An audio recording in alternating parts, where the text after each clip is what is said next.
today's topic that we are going to start is on international corporate governance codes.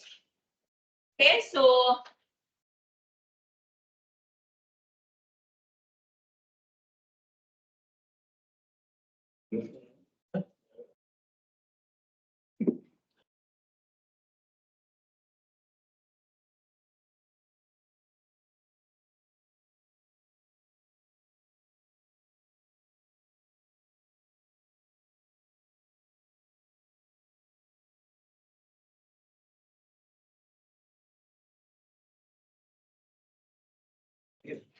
right. Okay, now just check now. I have uploaded everything. Yes, madam. Now we can access. Thank you.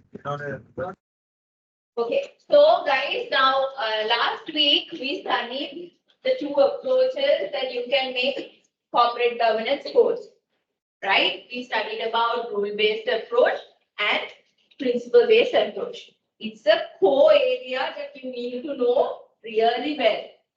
Okay, the two approaches, rule-based and principle-based. So now we are moving to get an idea about international corporate governance codes. So when it comes to international corporate governance codes, what we are studying is, firstly, last week we studied Sarbanes-Oxley Act, right, which was the main rule-based corporate governance framework that is available. So Sarbanes-Oxley Act is also kind of an international corporate governance code because many other countries do follow Sarbanes-Oxley Act when they are developing their own corporate governance practices. So these international corporate governance practices mean the main framework which other countries following when they are making their own corporate governance codes, right? So when it comes to Sri Lanka, we also have a lot of influence from codes which has been developed before in certain countries. Especially our code follows the UK practices, UK corporate governance practices a lot because we were under them for quite a long time and we have a lot of strings attached to them. So as a result, many of our corporate governance codes, the things which have been included to them, has a huge impact from UK corporate governance codes. Right? When you're reading articles now, my last lesson would be Sri Lankan corporate governance codes. So you will hear a lot of words which are coming from this, what you're going to study now, certain reports of other countries. So that is why I want to teach this. Because these codes have a lot of influence, as I said earlier, when developing local corporate governance codes. Okay? So first of all, we will move to, so in this lesson, you are going to study mainly these, actually under this, there are two codes. So these are the broad two areas. You are going to study UK corporate governance codes as well as international wise. There are two codes, OECD and ICGN report.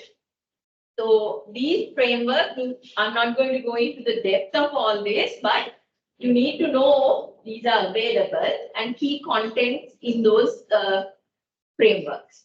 Right? When it comes to these two, UK one has a huge impact for corporate governance code development. So when it comes to UK, their evolution into this, how they also evolved into the corporate governance practices, started from this one, category report. Right? So likewise, there are so many reports which will go through the key reports, which has a huge impact on others. So category report is a report which was issued in 1994. Because now when it's come to 1992, now when 1992 comes, at this stage, do we have Sarbanes-Oxley? Do we have Sarbanes-Oxley at this time? Sarbanes-Oxley are මොකෙන් පස්සේද? මොන case එකෙන් පස්සේද? You need to know after which case the Sarbanes-Oxley Act came. After which case? started, no, we discussed last time we read an article also. In that, from which part did it started? After which one? What was the most? Those who are on online can join up. After which incident this Oxley Act came up?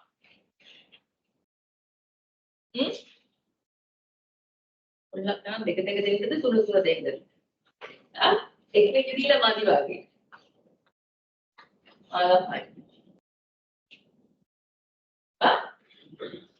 after which incident this happened? Enron incident happened in which year? 2001, right? 2001 is the year that Enron incident happened. So that means they have started, the UK have started things way before that. So this is 1994, right? So then Oxley Act came, and that was the first rule-based corporate governance framework which was developed. So before that, they have started. So they have identified that if you look at much criticism existed about corporate governance matters at this time.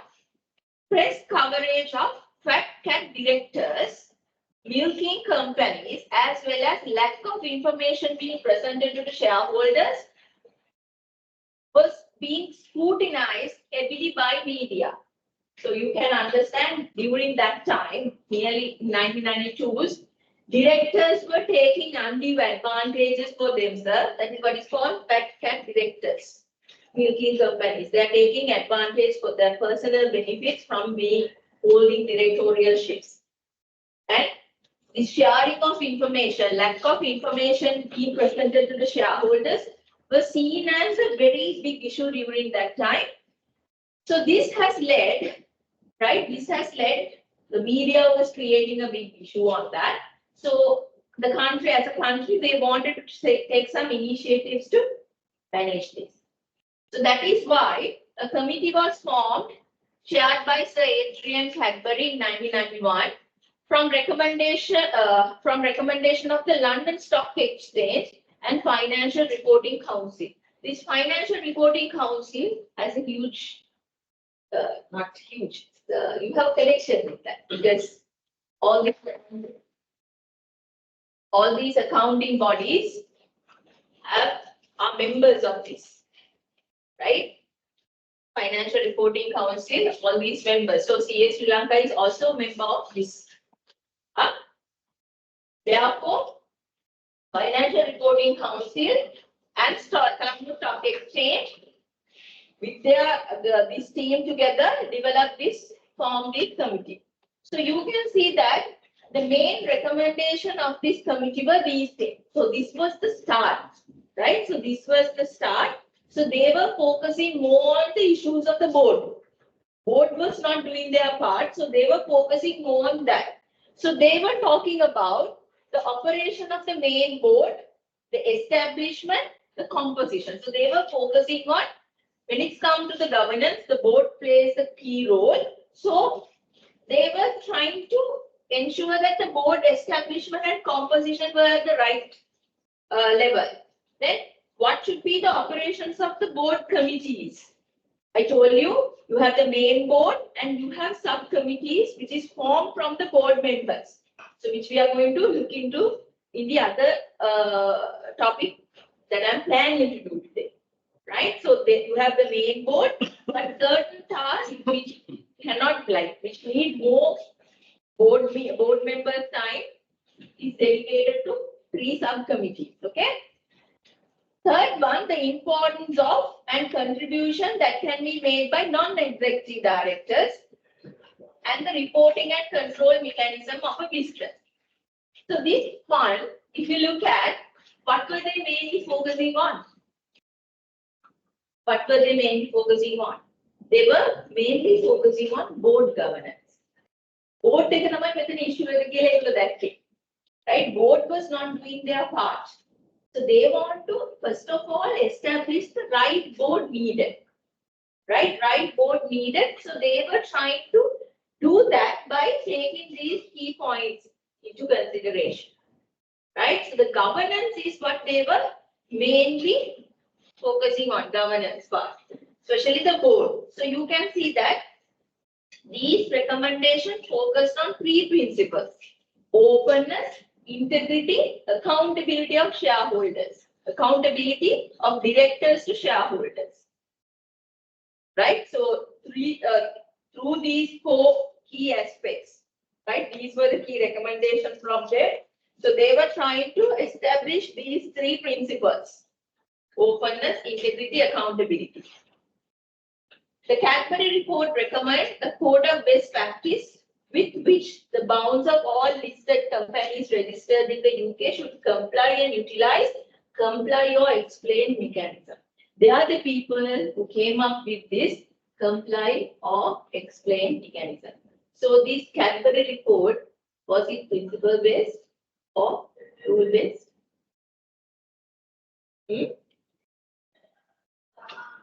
Is it principle based or rule based?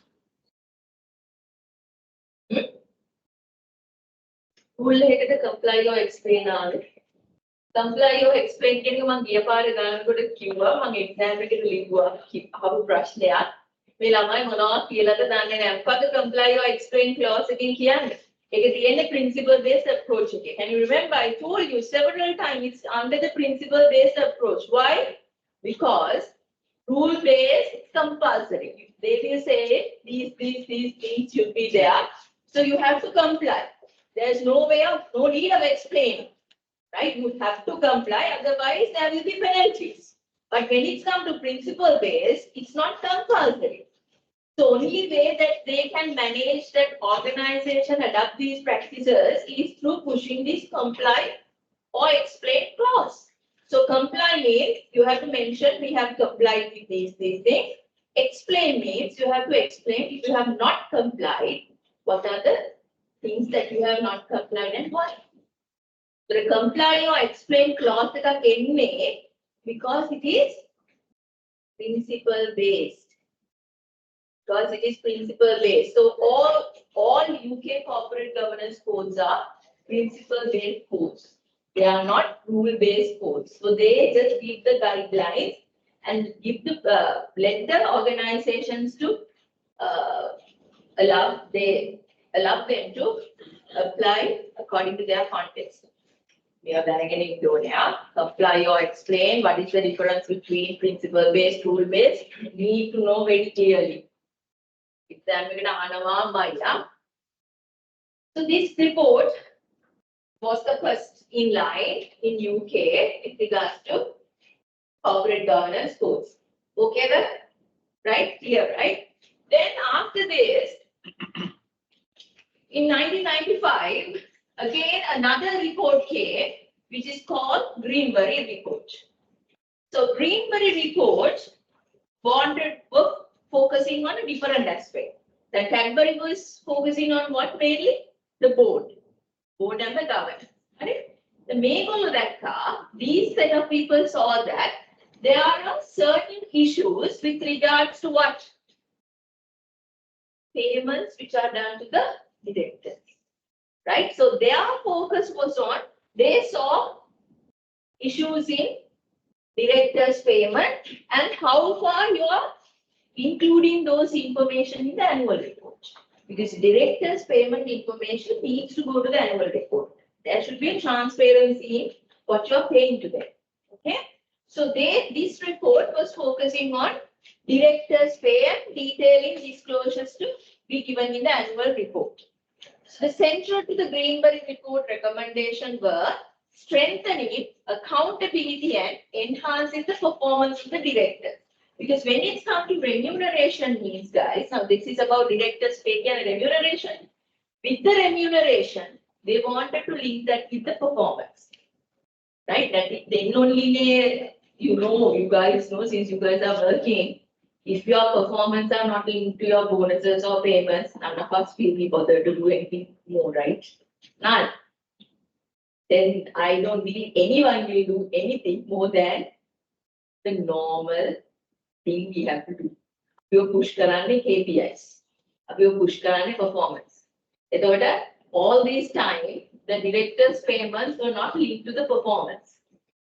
right? So that is why there were no progress than what we expected from directors. The only way that they could take progress was directors' pay was needed to reach some sort of a performance of it, right? So those are the things which were recommended from this report.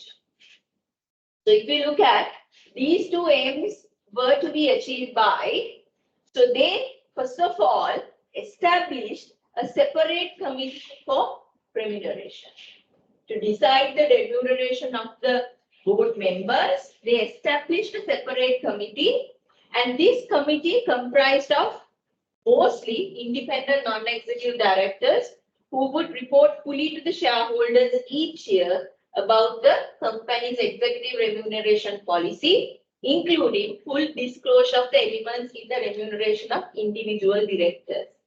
So those items were actually brought as codes from these reports.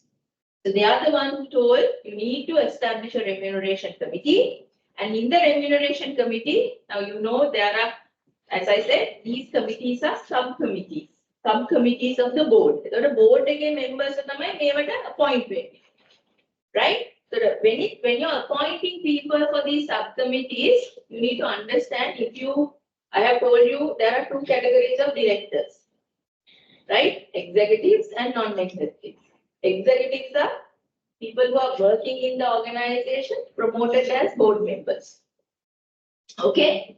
Non-executives are people who are established outsiders who are bringing to the board because of their expertise. You want to get their expertise to the company.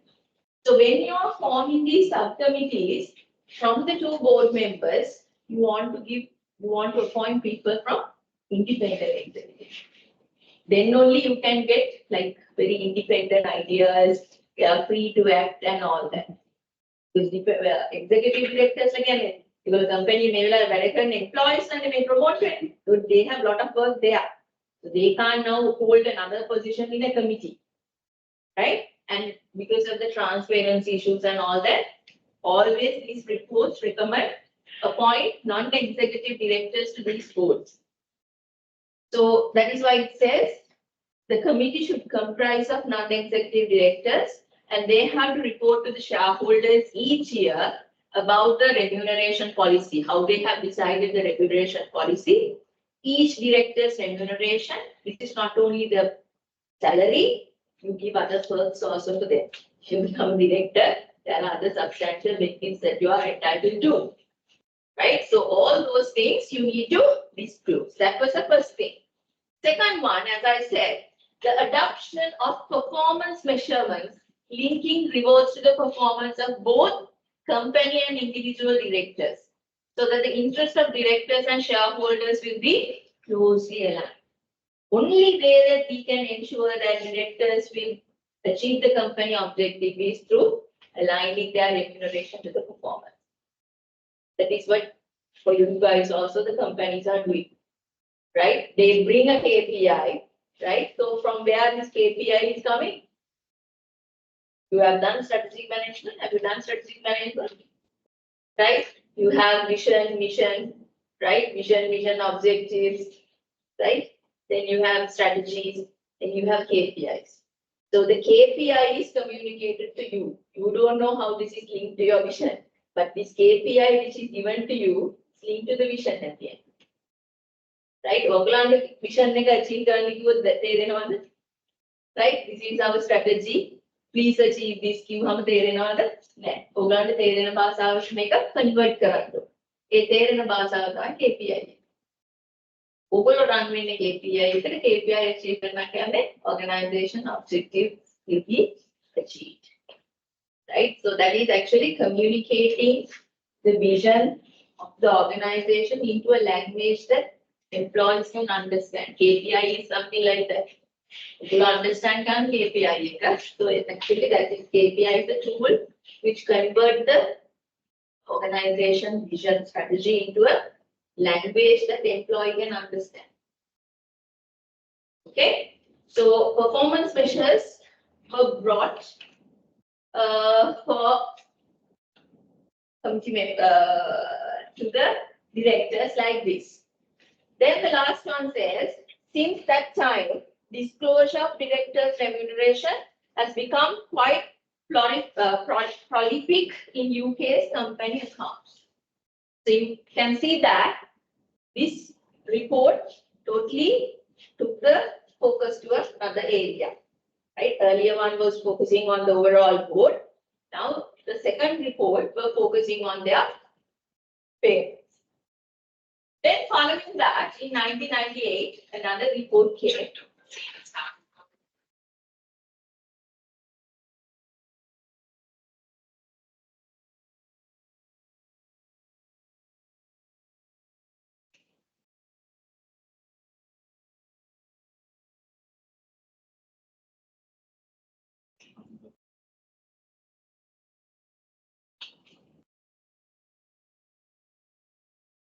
Right? So Hempel in 1998, look at what they were trying to bring. You need to understand first thing. What were they trying to bring in this?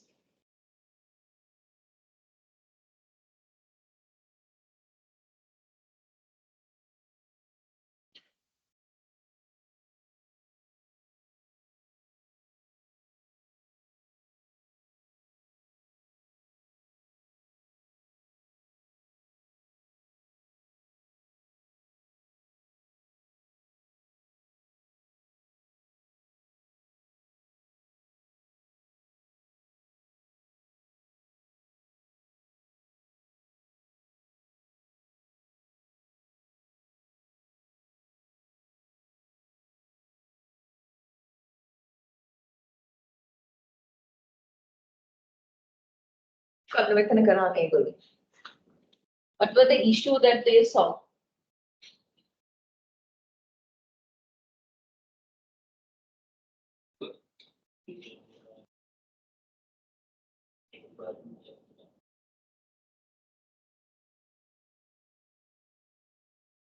How about you guys? What can you understand? What was the issue? That this innovation, the Russian Khalid reports data had been a burden for them. That's what they're saying. The previous two reports had been a burden and companies were confused what they were really need to do. Right? So because of that, now they want to simplify the things. Bring it to a language that companies can understand. So in this report, that they were just trying to do was making companies more aware of how they have to apply these corporate governance practices. That's what they were focusing on. Okay.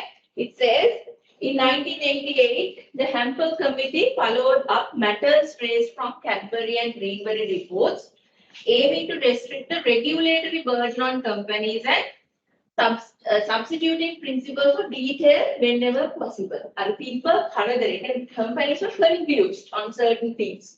So they want to make things clearer, more clearer for them. Companies to tell them how you need to apply these things in a better way. The intention was the current listing rules, which require listed UK companies to confirm their compliance with, explain any non-compliance with the Cadbury and Greenberry report, right? So this clause, comply and explain clause confusing companies with. So this was needed to be more clearer for companies how they should do it, right? That is what this part says.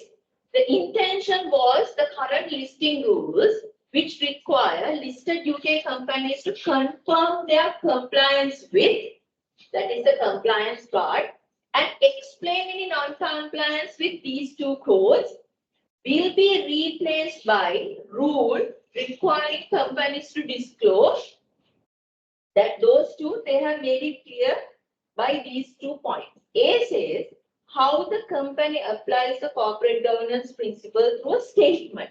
Comply maybe through a statement.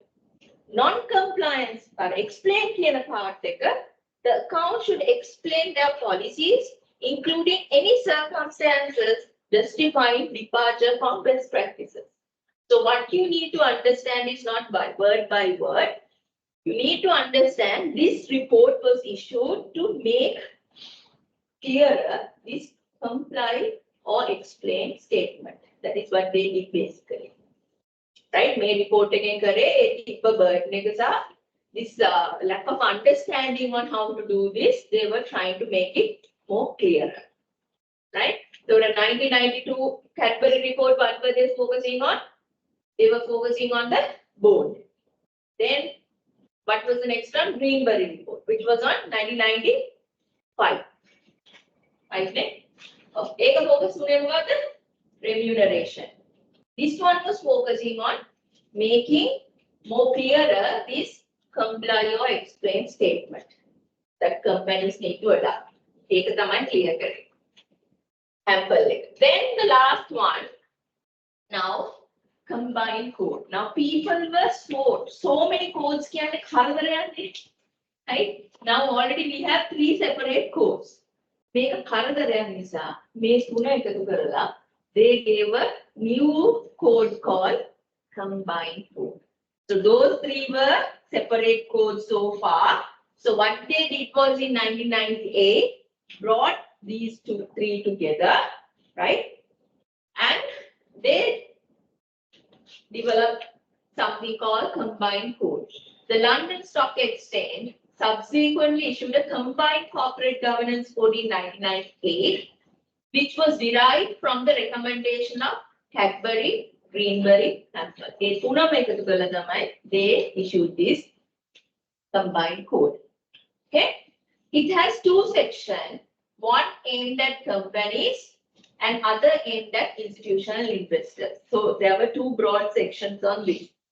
A combined code also operates comply or explain basis. So you need to understand comply or explain and make a principle based code. Right? Principle based governance approach comply or explain. Right? In relation to the internal controls of the business, the combined code states that the board should maintain sound system of internal controls to safeguard shareholders' investment and the company's assets, and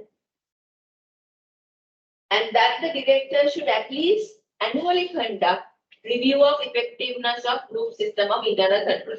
Apart from combining these 3 and having 2 sections and including comply or explain, they were focusing on internal controls of the organization also. Internal controls important may report again combined code again. Right? Internal controls were needed for the organization to move forward, and it needs to be reviewed by the directors. Statements are they combined code. Right? They say in this code, they say the director should at least annually conduct a review of effectiveness of group system of internal controls and should report to shareholders that they have done so. Internal controls, what is the purpose of having internal controls, guys?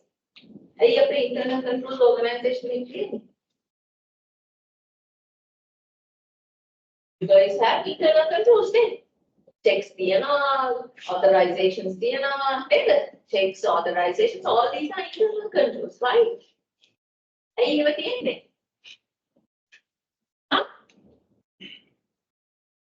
And mitigation of fraud risk, right? So internal control plays a core part in managing risk, right? Operational risk, financial risk, right? So to manage the risk aspect, you will study a lot about internal controls in your risk section, risk management section, right? So they actually identify that internal controls is also a key part of governance. Company govern company run risk internal controls are also needed, and internal controls are set not by the directors. Internal controls, I have told this over and over again. Internal controls are set by the managers who are involved in the certain operation, because they are the people who know what is actually happening, and they are the people who know where the controls are needed. Right? But monitoring of that, overlooking of that will be done by the board. So the managers, the CEO need to report about the internal controls to the agency question. One of the tasks of the managers is to undertake their operations and set the internal controls. Agents problem question recall agency question agency section question the role of the managers agency relationship board members and managers if someone can recall. So in that, what were the tasks of the managers were undertake their operations and ensure whatever the sections that they are handling, proper internal controls are established. So managers need to establish internal controls and ultimately company but then CEO is the one who needs to look. He needs to report it to the board. Board report. You will see that internal controls check internal audit. The internal audit board report. Right? So this internal control part was made stronger from this. Now after the combined codes, there were 3 other codes which are important were established. I'm not going to go into the depth of those things.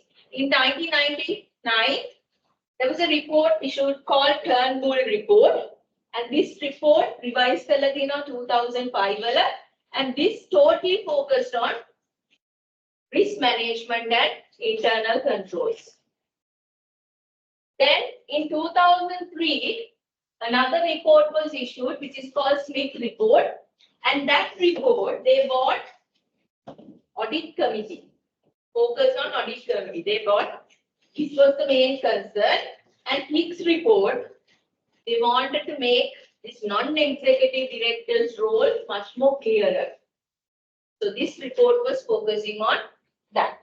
So altogether, this is all the UK codes. Altogether, then UK codes here.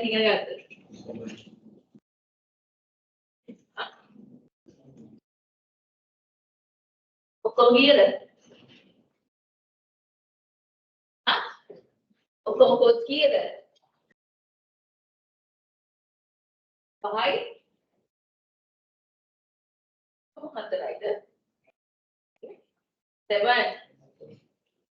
was the first one? Cadbury. Second one? Greenberry. Third one? Amber. Fourth one? Combined code. Fifth? Turnbull. Sixth? Smith. Seventh? Heath. Right? So those are the key UK codes. Then we are coming to, now this one was focused, the earlier one was for UK.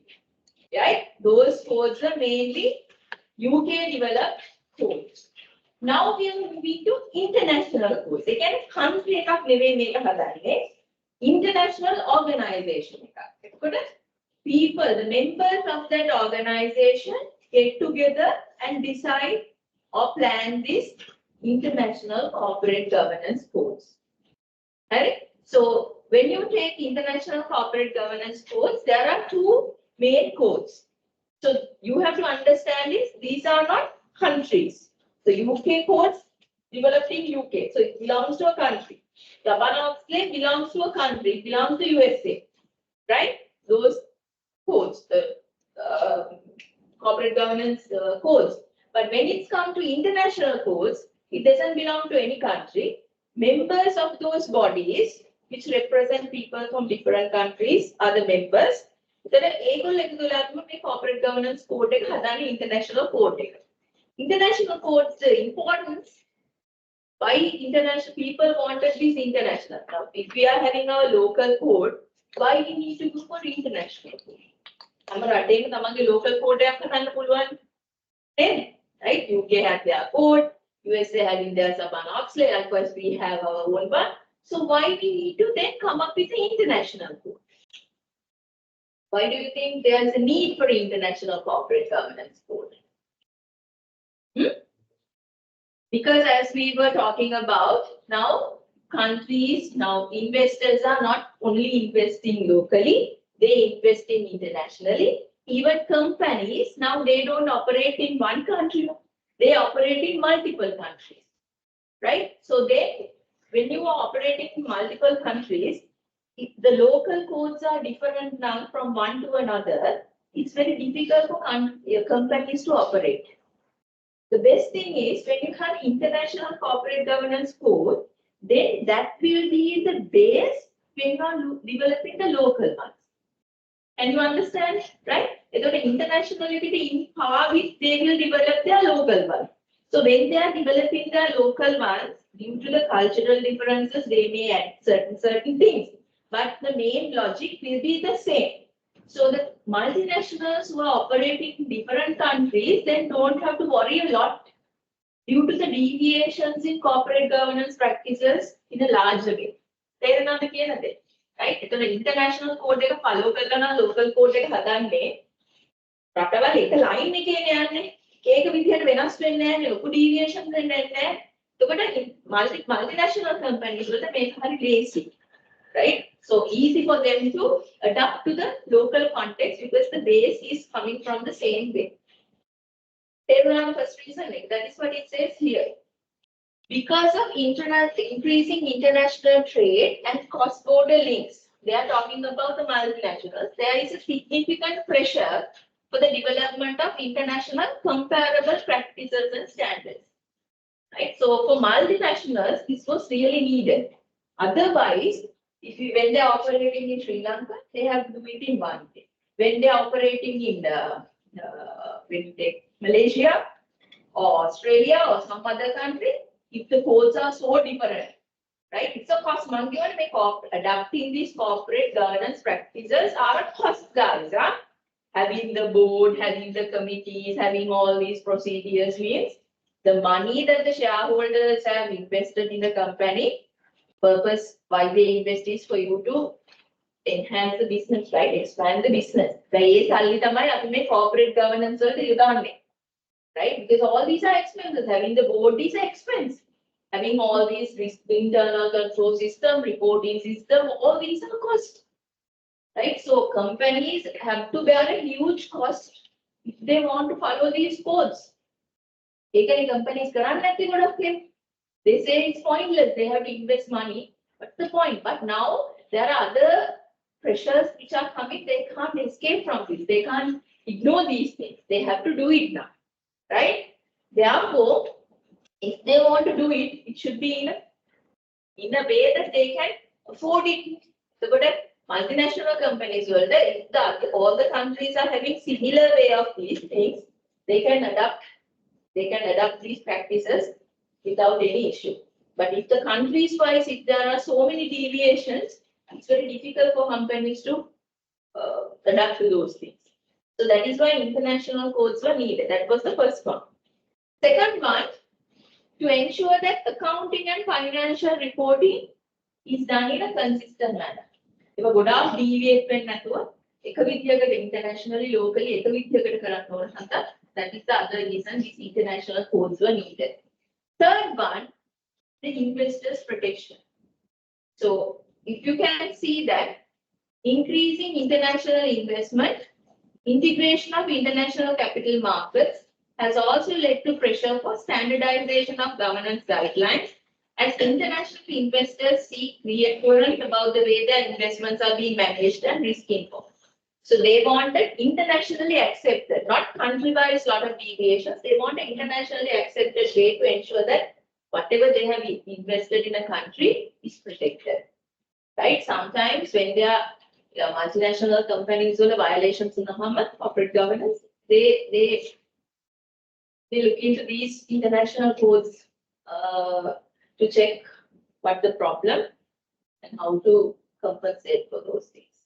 Right? So that is the main reason they were introduced. So when it comes to these international guidelines, this is the first guideline. OECD. OECD is a known organization. Now, so my organization again, the Buddha frameworks they have issued. Right? The Organization for Economic Cooperation and Development. If you are doing economics, especially development economics, this organization name is there everywhere if you have done it. Right? So OECD is an organization where even we are members. Sri Lanka is a member, right? So this organization, with their member countries, with the consultation, the extensive consultation with the member countries, has developed set of principles of corporate governance that countries and companies should work towards achieving.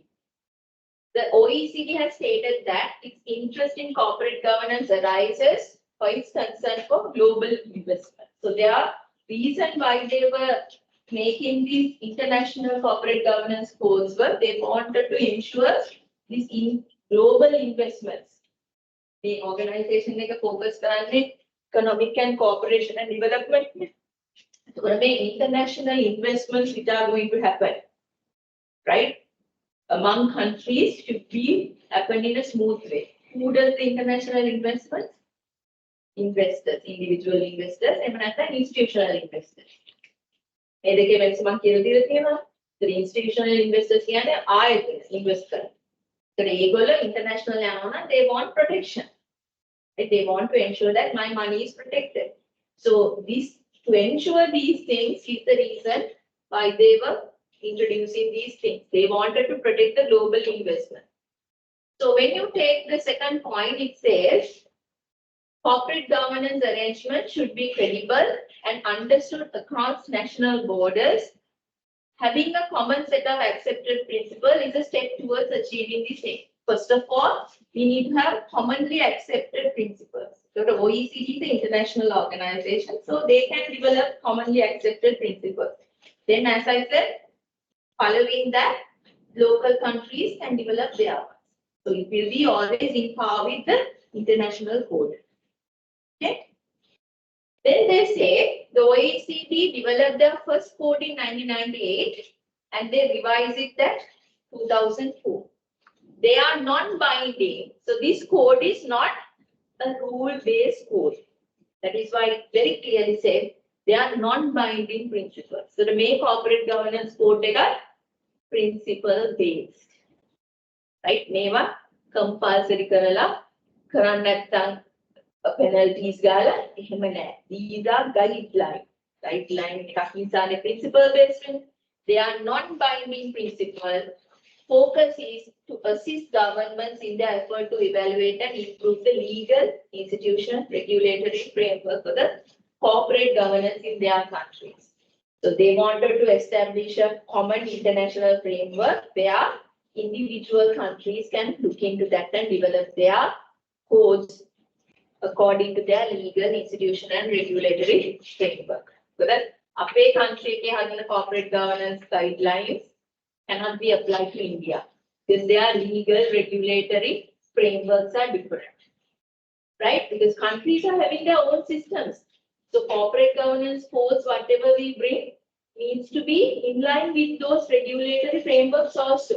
Regulatory framework corporate governance code conflict with right? So always remember, country-wise, we have our customized corporate governance code. Now we have 2017 revised corporate governance code. So likewise, every country is having their own codes. Most of the things are common. Most of the items you can see the common way of among the countries. But due to their regulatory frameworks, certain conditions may change. Right? Board members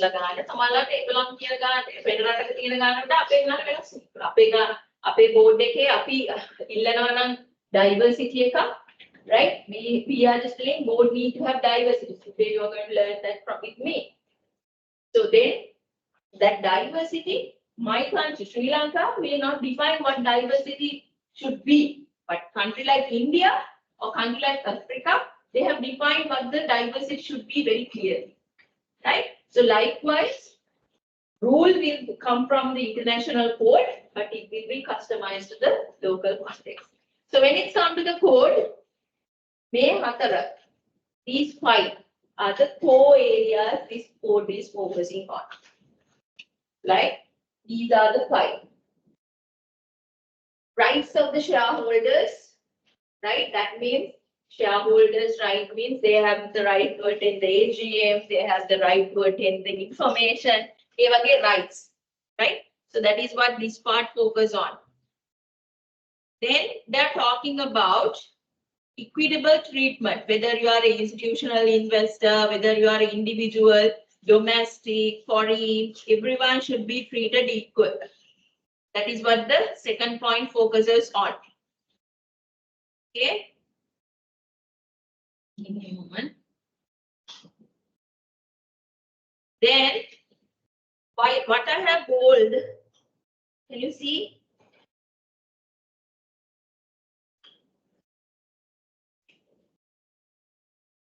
Right?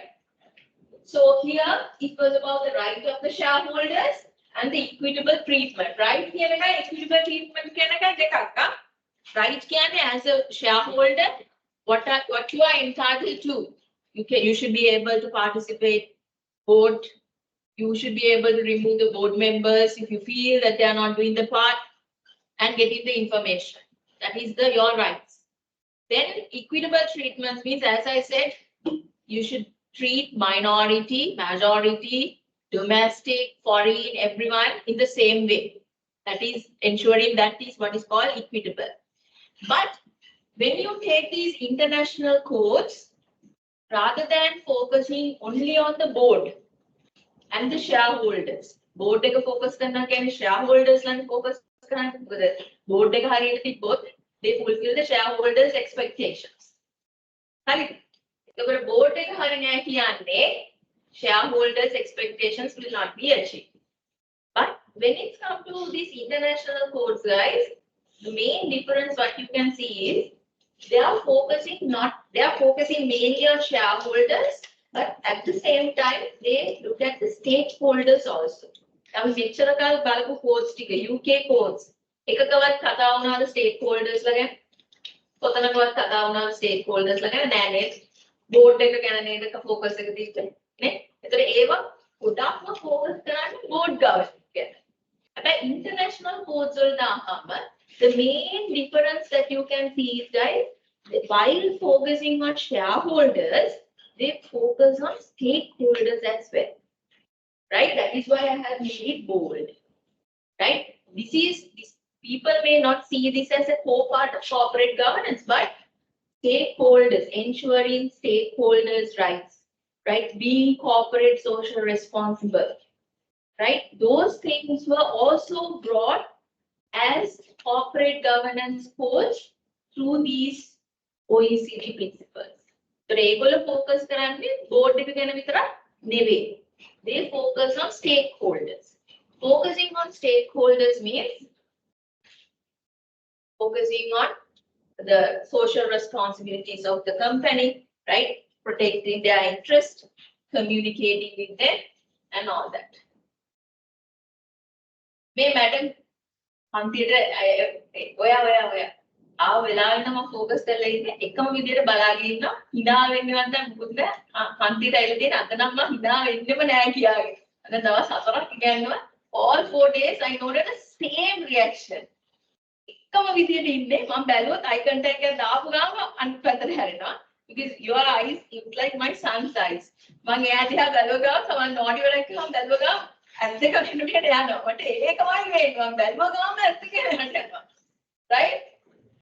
හිතාගෙන පිට දැන් අහන්න අද ආවේ මන්දිරේ මං හිතා වෙන්නෙම නෑ මේ විදිහටමයි ඉන්නේ කියලා හිතාගෙන තාරේ. Right, so that was like a break.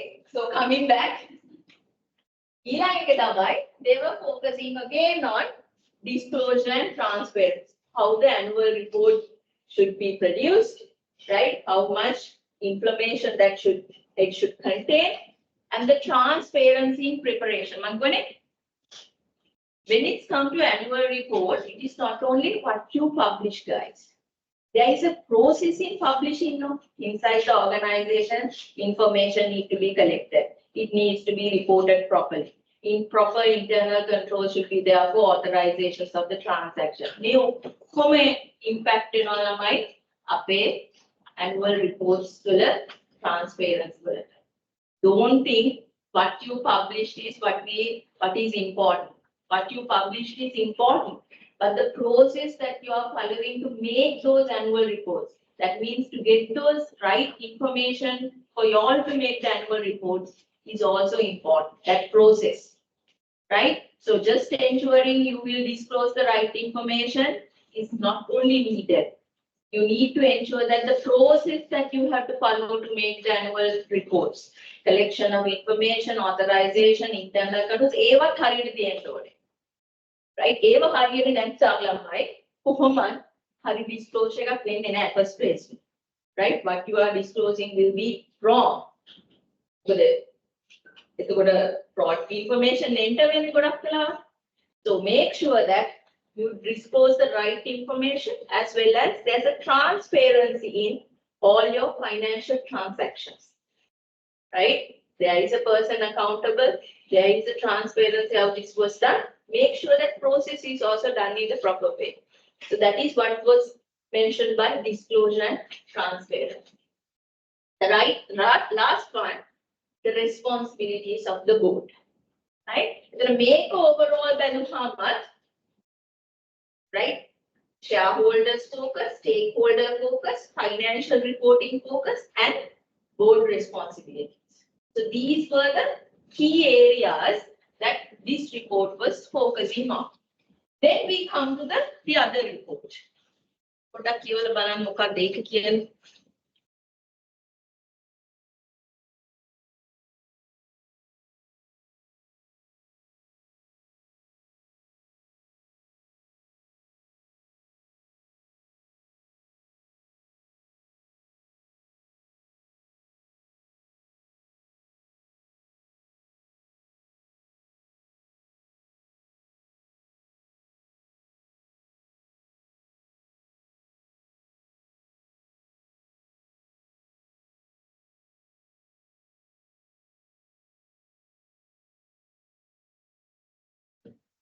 So when this report actually came after the OECD, right, International Corporate Governance Network. So this was very specifically an organization established for corporate governance purposes.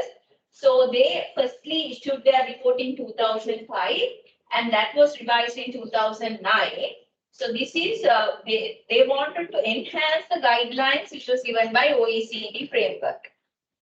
So as the second point says, they were focusing on practical guidance for board members to meet expectation so they can operate efficiently, compete for scarce capital efficiently. But this was actually giving more guidelines for the board to show them how they should do the things in the proper way. They were more strengthening more on board governance. As a board, how they should do it. So if they do their work properly only, they can operate efficiently as well as attract investments, attract capital. Capital attract වෙන්නේ ඒගොල්ලන් හොඳට වැඩ කරනවා කියලා දැනගෙන ඒක හොඳ කම්පැනියක් වුණාම නේ මිනිස්සු ඒකට ඉන්වෙස්ට් කරන්නේ. ඒතර capital attract කරන්නයි to operate efficiently. This was giving more practical guidance. So if you look at this is the key difference compared to even OECD and this one. OECD report were telling the importance of looking for shareholders' rights. The role of the stakeholder here undergatta. And their report taker was going beyond that, and they were focusing connecting the corporates to the society a lot. Right? They took the initiative, right? They took the initiative. OECD took the initiative. But this report strengthened that a lot in different ways, connecting corporates with the society. That is what it says. The ISGN believes that companies will only achieve value in the longer if they manage effectively their relationship with stakeholders. So who includes in that?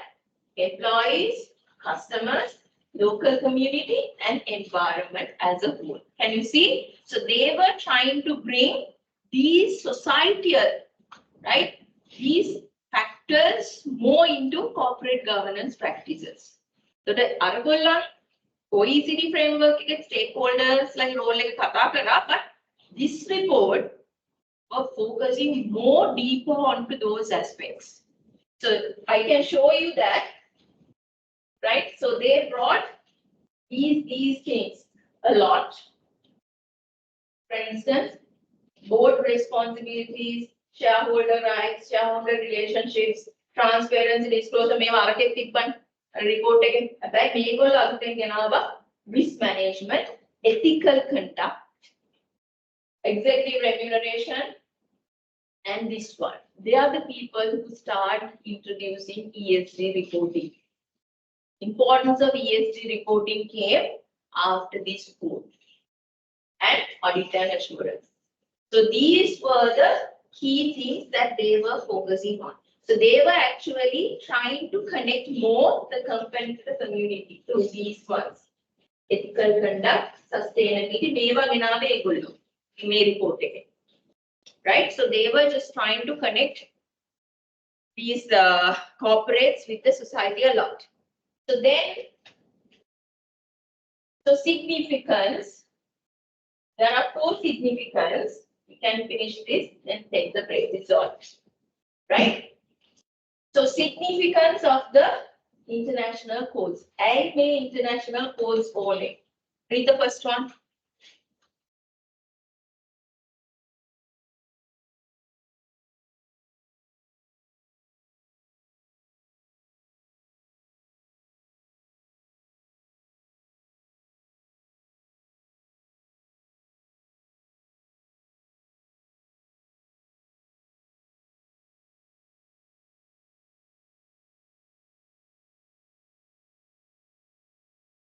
Read the first one. Huh?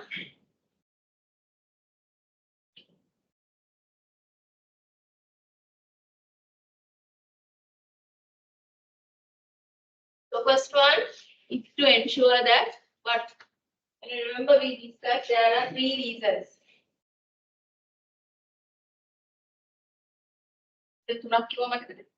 Right? First one was for the companies to have a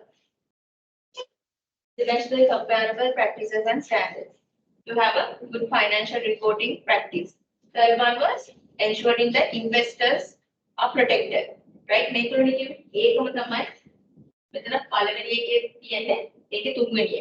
But ensuring investors protection.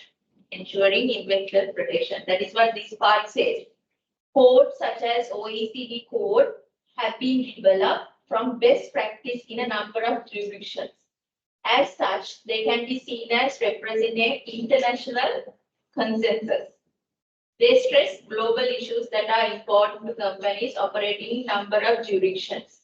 The OECD code, for example, emphasizes the importance of eliminating impediments to cross-border shareholding and treating overseas shareholders fairly. Right?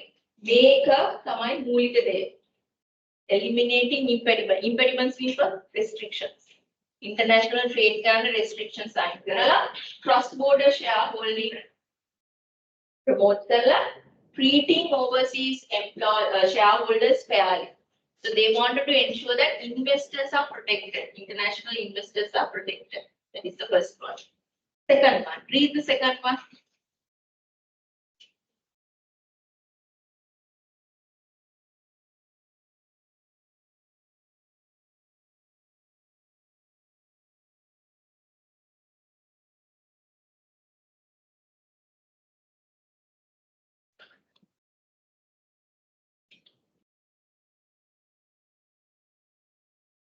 What is the second one? Second one says these international codes are non-binding. Non-binding na මොකද්ද මේක? What is the approach? Principle මේවා නම් ළමයි පට්ටගාලා ඔළුවට එන්න ඕනේ. අර comply or explain තියනවා කියන්නේ මේක principle based. Those things should come to your mind quickly. So non-binding means this is principle based. Principle based නම් මේක comply or explain තියන්නම ඕනේ. ඔය ටික එන්න ඕනේ ඔළුවට. Right? So this is non-binding. Its principles have been incorporated into national guidance by a number of countries. The OECD principles have also been used by organizations like World Bank as basis for assessing the corporate governance framework and practices in individual countries. So when the World Bank wants to assist individual countries, they are looking at what is the local practice and how it is in line with these OECD practices. So the international bodies, before coming to help us, right, they wanted to ensure our practices, what kind of practices are we having? Are those practices are in line with internationally accepted standard practices, right? So that comparison can be done because we have a OECD kind of frameworks. So for them to decide, that is why it says, these assessments are used to determine the level of policy dialogue with and technical assistance given to these countries. So these international bodies, they wanted to understand what we practice and are we practicing something related to the international ones. Then only they will decide what sort of a guidance that they will give to us. Right? So that is the second thing why we need international codes. The next one is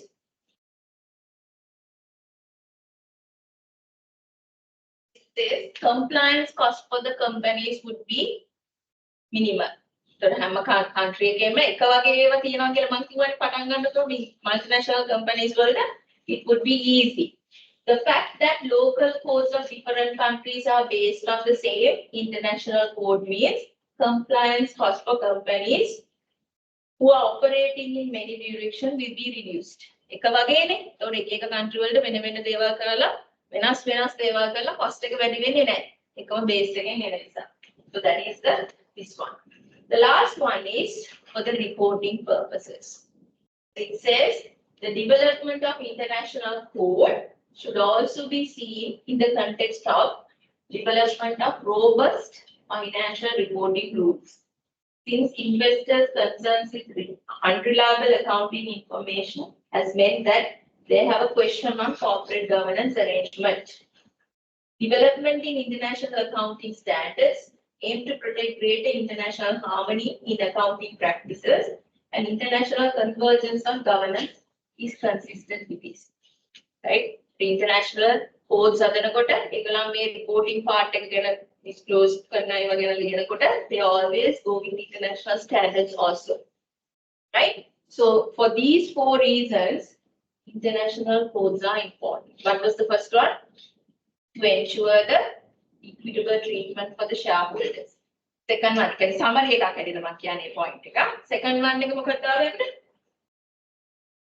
When the international organizations are helping the countries, they look at these, our codes are in line with these international codes and then decide what sort of assistance will be needed to be given to them.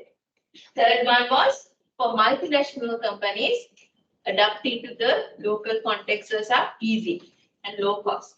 And the last one is to have a robust financial reporting system. Right? The last one, there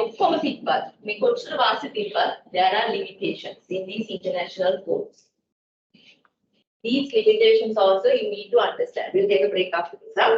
First one is these international codes have not gone into the depth of things.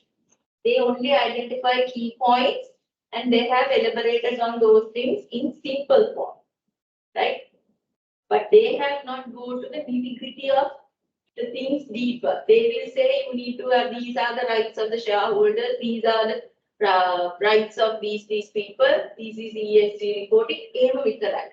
So you need to go deeply to implement something. That deep implementation support will not be given. That is what it says. International principles represent lowest common denominators of general fairly blend principles. General ඒවා ටිකක් විතරයි කතා කරන්නේ. Right? When you go to your context, you may see that there are more things that are needed than this. Right? But ඒගොල්ලන්ට ඒවා කතා කරන්න බෑ. මොකද මේ ඒගොල්ලෝ හදන global one should be compatible, should be adapted to all the countries. So they can't go to long list එකට යන්න බෑ. So they will always give a general corporate governance guideline. That is what the first point says. General corporate governance guidelines, which are lowest common denominator. අතුම ප්‍රමාණයක් තමයි ඒගොල්ලෝ දෙන්නේ. ඒතකොට ඒව අරගෙන local context එකේ we have to go into the depth. We have to go into the depth considering our culture, regulatory systems, rules, kombala. We have to make our words. Next one is any attempt to strengthen the principle. Why they can't strengthen is because there are differences among legal structures, financial system, structure of corporate ownership, cultures, and economic factors. That is why they can't make very specific corporate governance code, and they are settling down with lower common denominators. මොකද ඒගොල්ලන්ට ඒවා strengthen කරලා හදන්න බැරි. එක එක රටවල් වල මේ systems වෙනස්. ඒතකොට ඒගොල්ලෝ දෙන්නේ general guideline එකක් විතරයි. ඒගොල්ලන්ට බෑ specific guidelines වලට යන්න. International codes වලට බෑ. They can't go to specific guidelines because countries differ in these things. So they are just giving the guideline and the country based on these things, they will make their own. Next one is international guidance has to be based on best practice. So when it comes to best practice, developed countries can have very good practices, but developing countries can't adopt those things. Can you understand? Because ඒගොල්ලන්ට එකක් හදන්න බෑ ඔක්කොටම හරියන විදිහට ගොඩක් වෙලා. ඒ කියන්නේ ඒගොල්ලෝ හදන දේ developing දෙකටම adapt වෙන්න පුළුවන් එක. එතකොට certain best practices in developed countries they can't include it into that. Right? Developing countries can't afford to include those codes. Right? That is what this point says. And international guidance has to be based on best practice in number of regimes. Development will always lag behind changes in most advanced regimes. So in advanced regimes, again, developed countries may be having better corporate governance practices. But these international codes can't have those things, as I said, because developing countries can't afford to take those things. Okay, so because of that, they will have only the general ones. So D point says these are not legislative. I told you non-binding KLQ1 and non-compliant KLQ1. Sorry, non-regulatory. So these are non-legislative. And the other one is the cost of following very structured international regimes, such as Sabana slave, may be very burdensome for companies based in less developed countries who are not operating worldwide. So the Sabana slave Act. Follow කරන්න කියලා rule එකක් හිටින් දැම්මොත් companies වල හරි අමාරුයි. Because developing countries වල companies වල support කරන්න බැහැ. So because of these things, international codes have these problems. So they are very general. That is the first one. Second one, they cannot be strengthened because of the differences among the countries in legal structures, financial systems, and all these factors. Second one is certain best practices. Third one, certain best practices used in developed countries cannot be adapted to the developing countries, right? Third one, the fourth one is these international codes are non-legislative. Last one is certain international codes, it's very difficult to adopt because of the high cost, and developing countries can't afford it. So these are the issues. The international corporate governance codes are over. So we are going to take a break and come up with the new topic. Now we are going to start studying corporate governance practices. Okay, it will come to 50 now.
Did you go?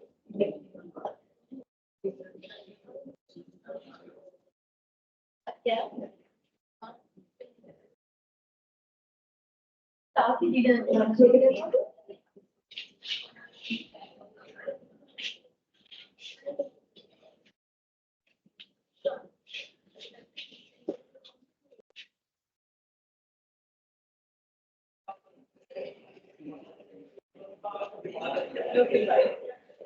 Right.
online ඉන්න අයට අලුත් slides ටික පේනවද? Can you guys see the new slides? Yes, madam. Yes, madam. Yeah.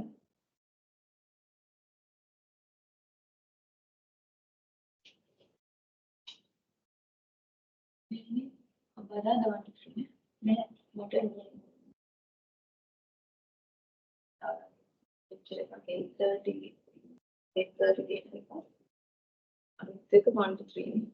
When we run and say advanced financial report card. Okay, Mambala can the case that you have in Mugana. What? Okay, other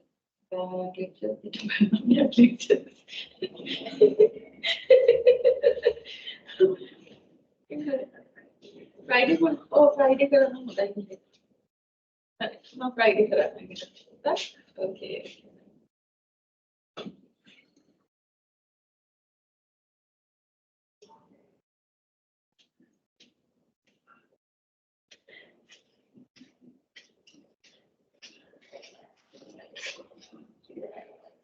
Look at now. Hari done. Amaro ne actually done. Sikura ne hata mat done. Hi. Okay.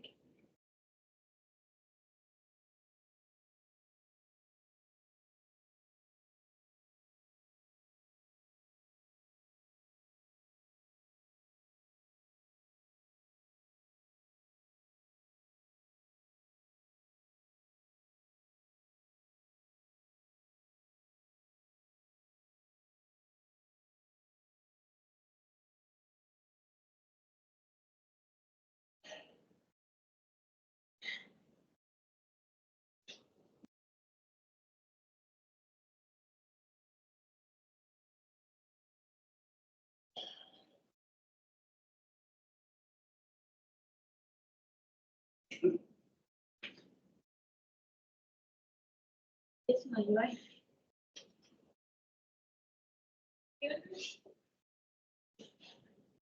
Sure. What are you doing?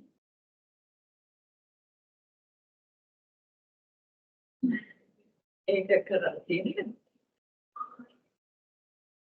Sure. You just try it and go, but I don't think that you are able to like that.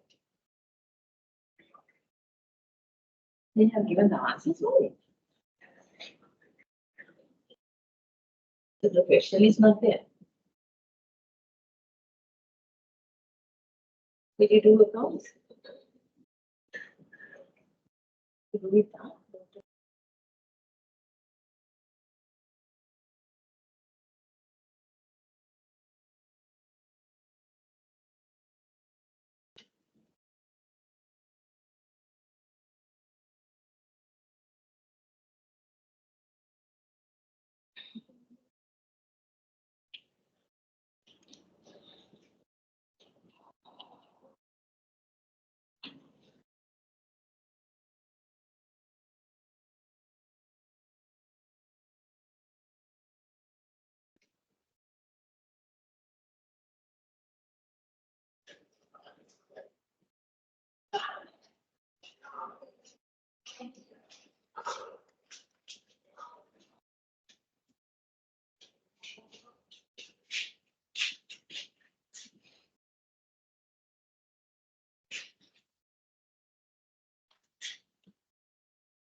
Right, shall we start?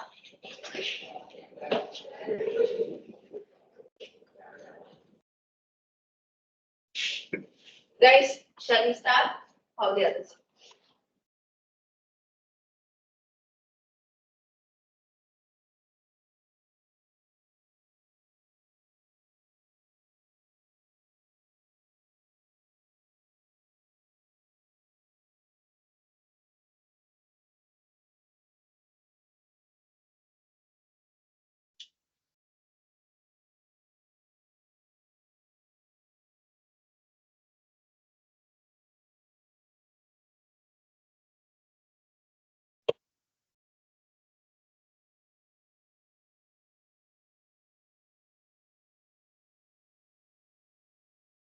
Right.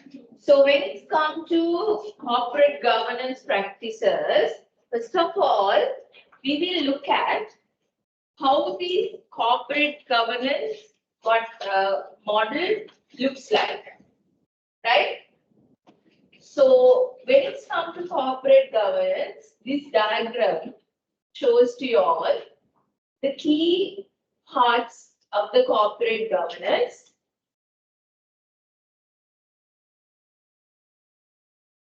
Key parts of the corporate governance, and some of these elements of the corporate governance is connected. So I was just trying to take it out, but can't.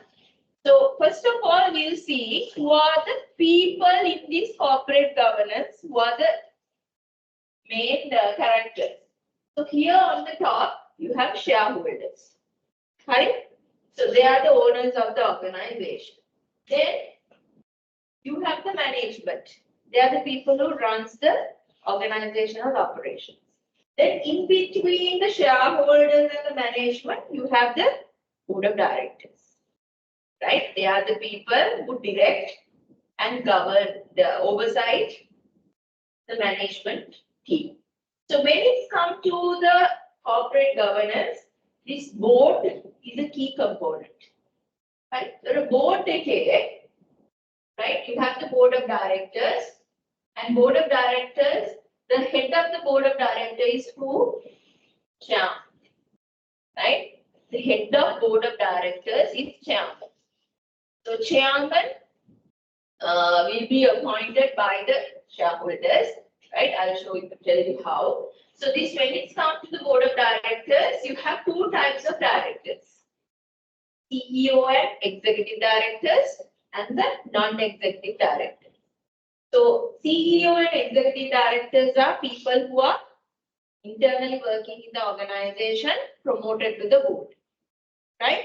So when they are working as an employee of the organization, this is their part, they have to take over these functions. Main functions karane may set take. This is why I don't like people now. Half of the class is not here. But if I wait, I can't start the lesson. So when it comes to CEO and the executive directors, since they are working in the organization, they are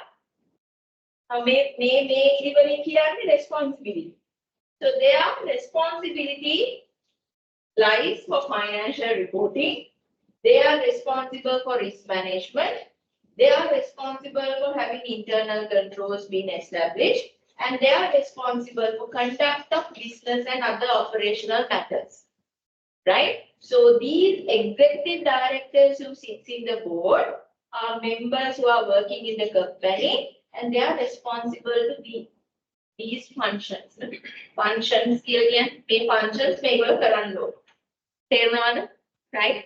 Then you have non-executive directors. Now I told you, apart from this big board, you have 3 subcommittees. Main subcommittees have board members again. So the 3 subcommittees are audit, remuneration, nomination. So when you are appointing people for these committees from the board, I told you it is most from non-executive.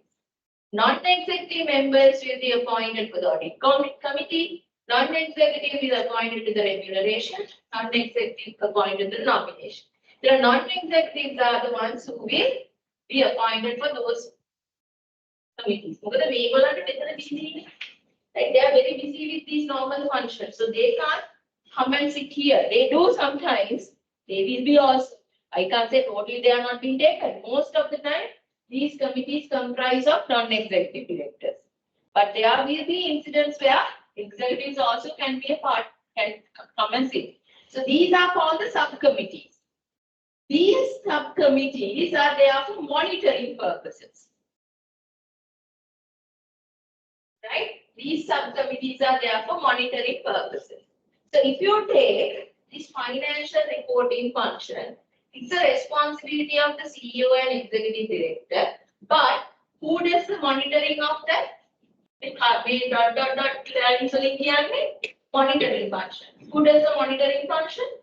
The audit committee. Can you see? Right? Audit committee do the financial reporting monitoring.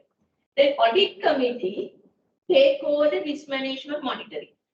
Right? These are the people who do the needed implementations for the risk, but whether those things are being done or not will be monitored by the audit committee. In some organizations, there is a separate committee called risk committee. Right? Like these committees, another committee. But all the organizations, it's not commonly been appointed.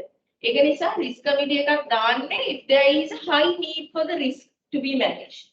Otherwise, management of risk will also be taken care by the audit. The risk management right? It needs to be taken care by some committee. So most of the time, if you don't have a subcommittee for risk, right? If you don't have a subcommittee for risk,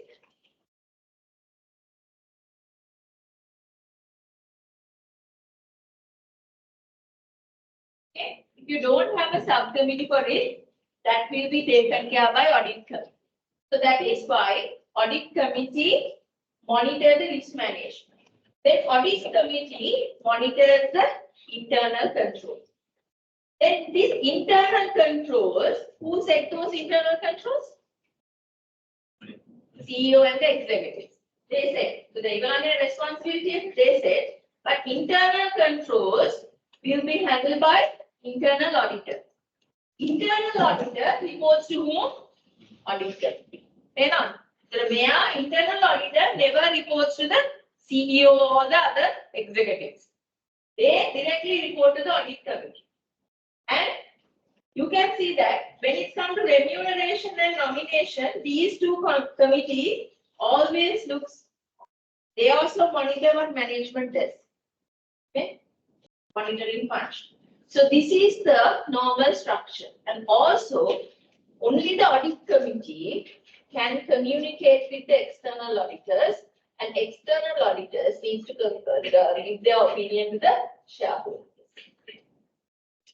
External auditors they only have the link with the audit committee. Okay, so this is the normal general structure of corporate governance. So if I recall that, in a corporate governance model, we focus on three key individuals, right? Three key set of people. On the top, you have shareholders. Here you have the management, and in between you have the board. The board chairman. The board consists of two types of directors: executive, which is CEO and the executives, and non-executive. When it comes to executive directors, they have responsibilities for these things.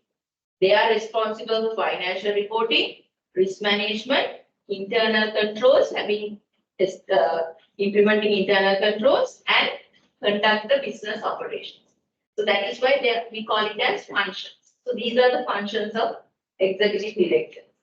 Then when it comes to, apart from the board, we have three subcommittees. Right? Audit committee, remuneration, nomination. So these committees, you normally appoint non-executive directors to handle it.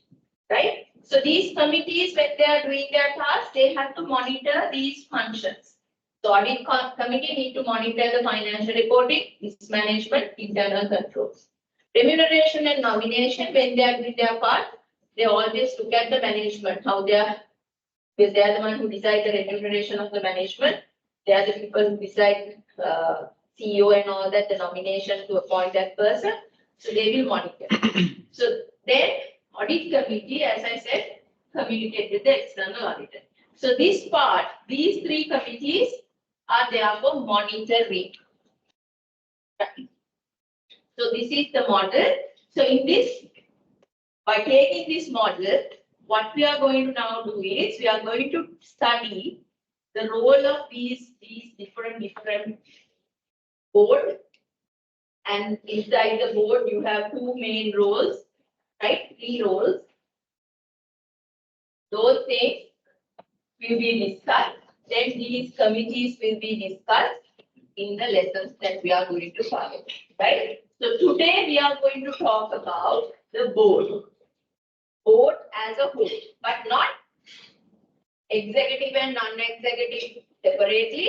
මම දැන් කතා කරන්නේ board එක ගැන විතරයි. Board කියන්නේ the main governance authority of the organization. That is what I am going to teach you. Then we are going to take separately the role of the chairman, role of the CEO, role of the executive directors, role of the non-executive directors separately. Okay, so we'll start with the board.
So first of all, what is a board? A board of directors is a group of individuals. It can be either elected or appointed. We are going to look at what is elected and what is appointed. Elected in the sense, you know that these directors need to be appointed at the AGM by the shareholders. right? These directors needs to be appointed. So the process of that, we will look it later on. So normally that is the process how the directors are appointed to the board. So that is actually the elected way of appointing board of directors. Appointment means now if there is a board position vacant before the AGM, right? Before the AGM, due to some reason, a director position become vacant. In such a situation, rather than waiting for the AGM to happen, which is going to be annually happening now, we can appoint someone for the director position. Again, that is not coming from the voting process. That is, you nominate someone and appoint for the board, right? So those two ways are the ways that we can take people to the board, either through electing or appointing to oversee the activities and governance of a company. So if you look at their responsibilities, first thing is the board's primary responsibility is to provide the strategic direction, ensure the company is well managed through supervising, and protect the interest of shareholders and other stakeholders. Now, there are three key things inside this board responsibility. First one is what? Giving the strategic direction, long-term direction. Second one, what? Supervising the managers to look whether they are running the business as instructed to them. Right? That is called the ensuring that company is well managed through supervising. Third one, ensuring the interest of the shareholders and stakeholders. Right? So these three are the key responsibilities of the board. So with these, to fulfill these three responsibilities, these are the things that they have to do. Right? These are the things that they have to do. Altogether, I think there are 7 roles that they have. We take one by one. First one, I told you they are the people who give the strategic direction.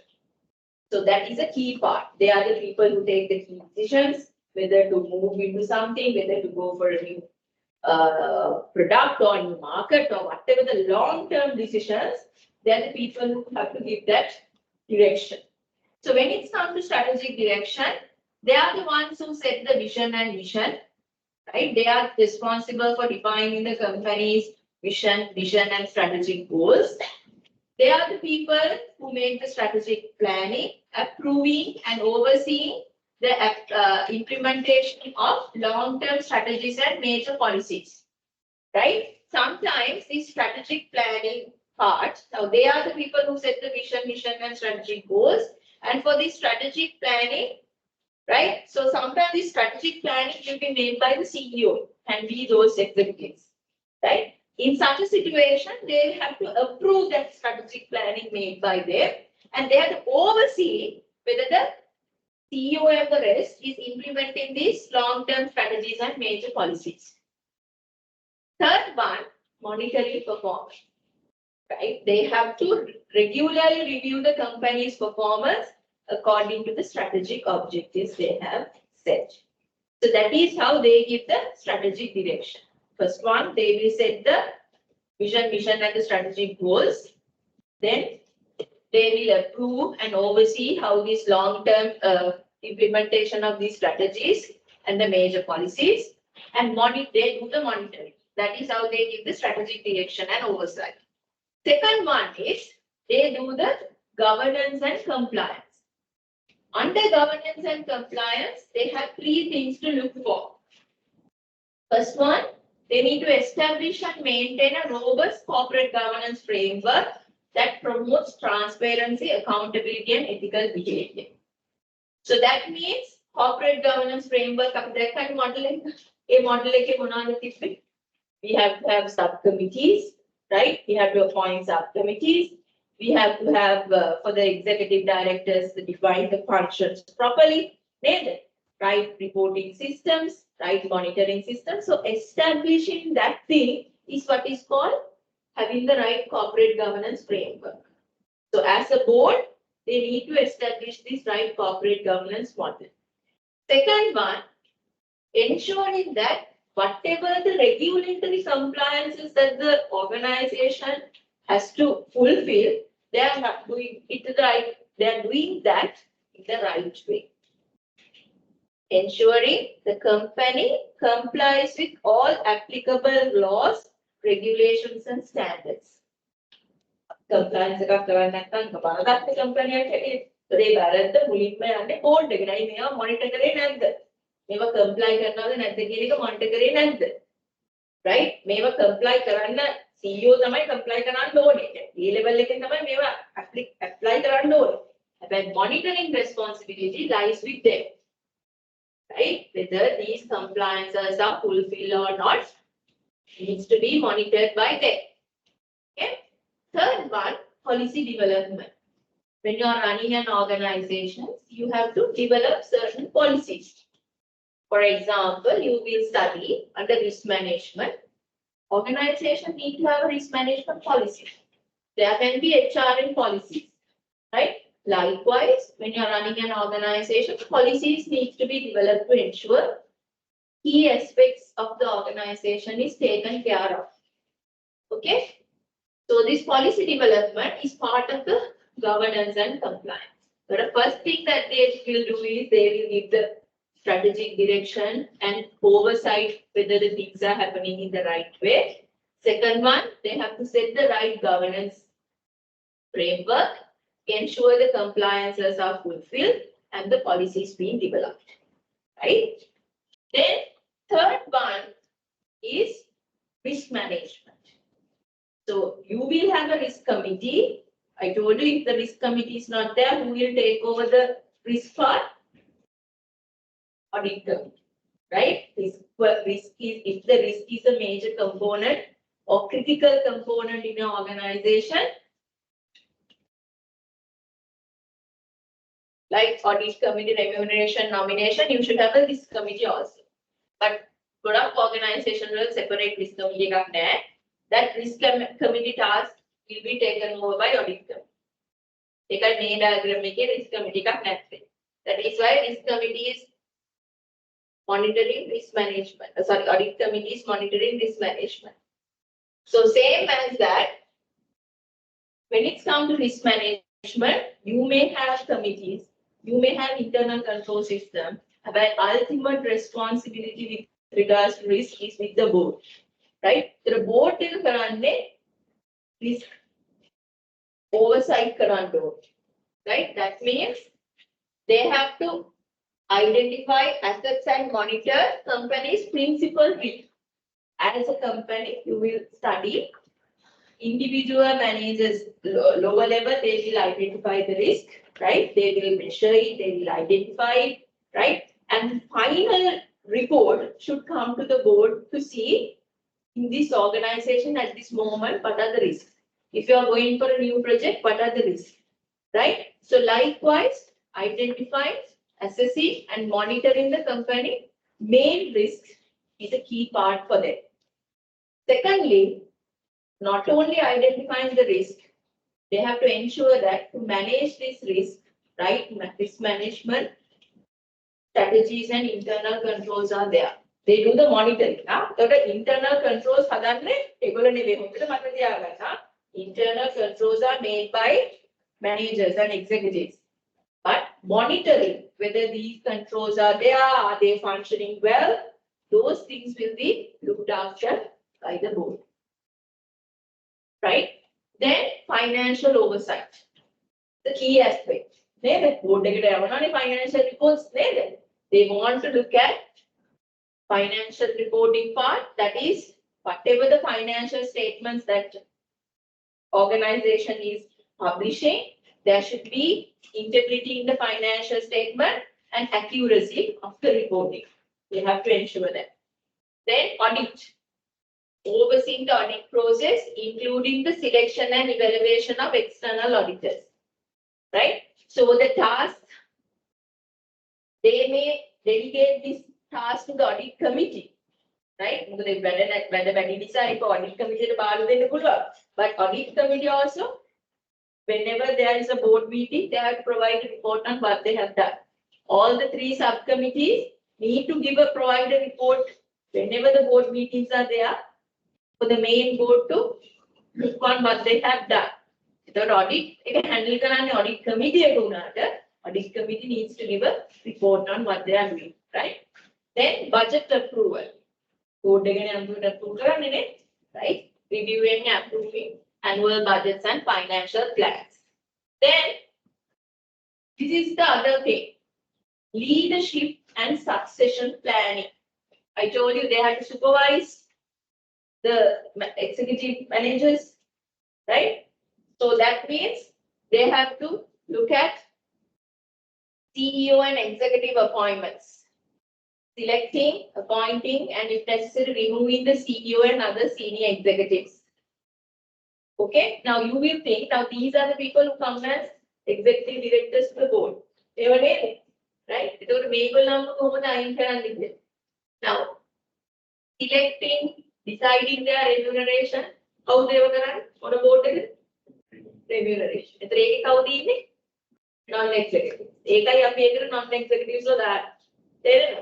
එතකොට අපි executives ලා දැම්මම ඒගොල්ලෝ වයින් කරන් යන්නේ නැහැ නේ. තේරෙනවද?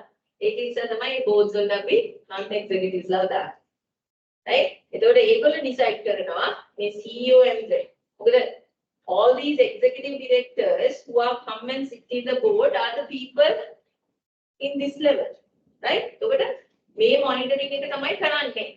So whatever, they are the people who bring these reports to the board and presenting.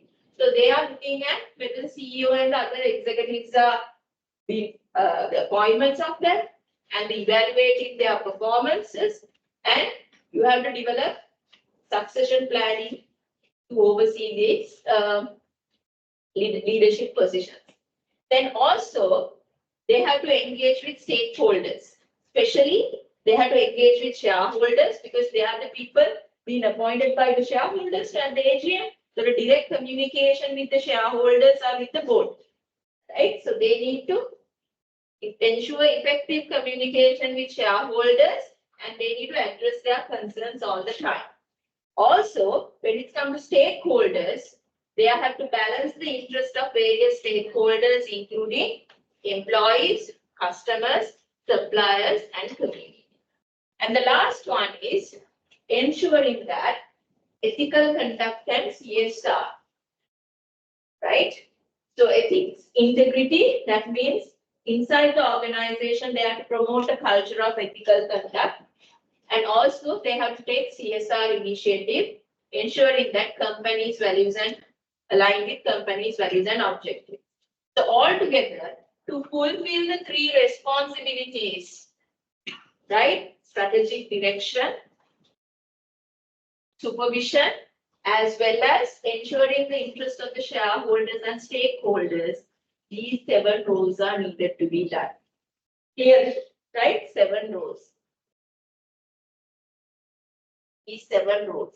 Then, to ensure that they can fulfill that 7 roles depends on 2 things. May 7 roles karanna nam, may 2 points are important, right? To fulfill their role, they have to have a scope of this nature. May wage scope ekak naththam, it's very difficult for them to do the 7 tasks which I mentioned to you.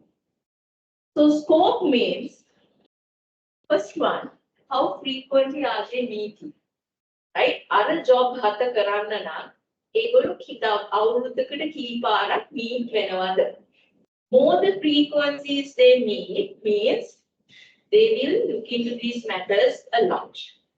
Lesser the frequency that they are meeting means they are not focusing on their role that much. හරි? අපි අහලා තියෙනවා සාමාන්‍යයෙන් අවුරුද්දකට board meetings කීයක් තියෙනවද ළමයි? සමහර තැන්වල මාසෙකට එකක් තියෙනවා. Right? Some people every 3 months they are having a board meeting, right? So company wise it changes. Some prefer 1 month, some 1 month තියෙනවා කියන්නේ මල බදේනේ. ඒ ඉතින් board එකේ report හදනවා when know the frequency hard for the other people because you have to provide all the reports that because information is needed for them. So it's very hard for the others to cope up, right? Even 3 months, the board report report make a submit board meeting report right? So, but you need to, normal standard is every 3 months there should be a board meeting because that kind of a frequency is needed to fulfill their role effectively, right? So, a certain code says these kind of things, right? If you take Singapore Code of Corporate Governance, emphasize the need for board to meet regularly as warranted by circumstances. Right? They have not specifically mentioned how many times. They are telling based on the circumstances and the need, you decide how many frequencies that you have to meet. Second point says, companies should amend their constitution to provide telephonic and video conference meetings. Right? Normally, we want to have the meetings physically, all this time. This physically only people can discuss. But if we are in different geographical areas, then we have to allow this physical condition should be taken out and we have to bring new technological options into this meeting to be conducted. Third one, they say that the ISGN guideline emphasize the importance of the non-executive directors meeting in the absence of the executive directors as often as required on a regular basis. Company executive directors, non-executive directors, they are telling at least these non-executive directors should meet frequently and discuss the matters of the organization. Because we bring them to have a more oversight on how the business conducts are done. Right? They go on the strings attached and company they are independent parties that we bring to the organization to ensure managers of all the people who are undertaking the things are be done in the proper way. Right? Questions are unknown. The issues as when you are questioning only the issues will come up. People are scared. People are scared to do wrong things. Right? Non-executives who are very quiet and not asking any questions, no point having them in the room. You bring them because you want them to inquire things, question on them, ask why this happened in this way. Because they have no attachment to the company. Right? So they have to be always vigilant on how these managers, executives are mainly directors they question why did this happen? Why can't we do it in a different way and so on? Okay, right? So that because of that, they are telling when it's come to the meetings, even if the board, as a board, if they don't meet frequently, at least the non-executive directors should meet and discuss the things when there is a need or as often as possible. Right? That is the first one. Second one, the sufficient time. You have 6 roles to be fulfilled. Right? As I said, how frequently are you meeting? Second one is how much time are you putting to the board when the roles that you have to fulfill. Right?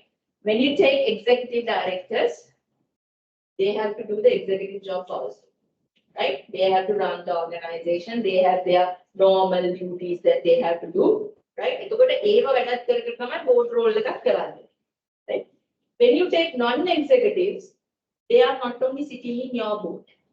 Right? They are maybe sitting in boards of many other companies. Right? Then if you are sitting in many other companies, that means you have to devote time for everyone. Non-executives are very established, knowledgeable people in different areas.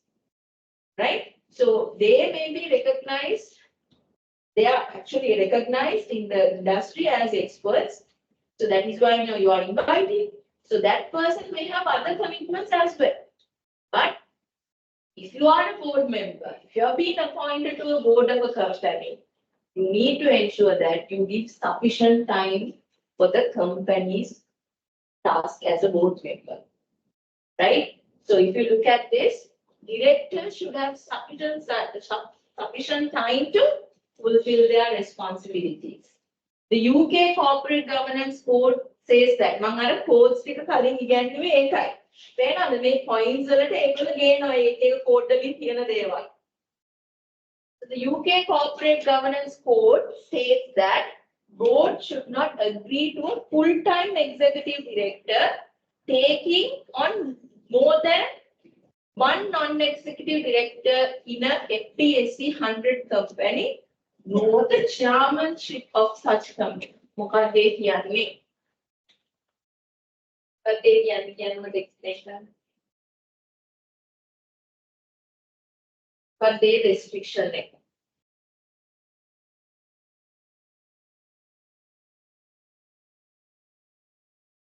Is that restriction?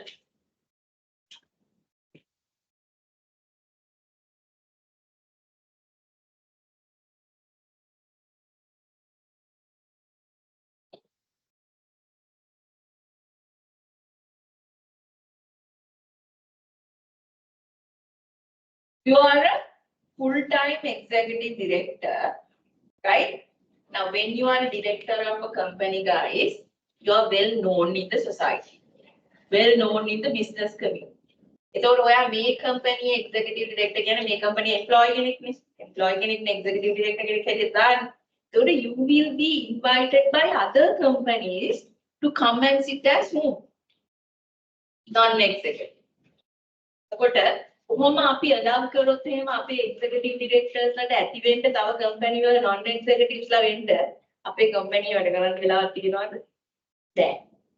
වෙලාවක් නැහැ. අපේ company වැඩ ගන්නලා නැහැ. ඒතකොට මොකක්ද restriction එක ගෙනල්ලා තියෙන්නේ? They cannot executive directors taking no more than one non-executive directorship. ඕනේ නම් තව එකක් වෙන company එක non-executive directorship එකක් ගන්න පුළුවන්. හැබැයි chairmanship එකක් ගන්න බෑ. chairmanship එකක් කියන්නේ මොකද්ද සාමාන්‍යයෙන් board එකේ ලෝකනේ, right? සාමාන්‍යයෙන් chairman පත් කරන්නේ executives වලට non-executives. Non-executive. Good practice is chairman should come from non-executive. But most of the companies, CEO is the chairman. මම කියලා තියෙනවා නේද?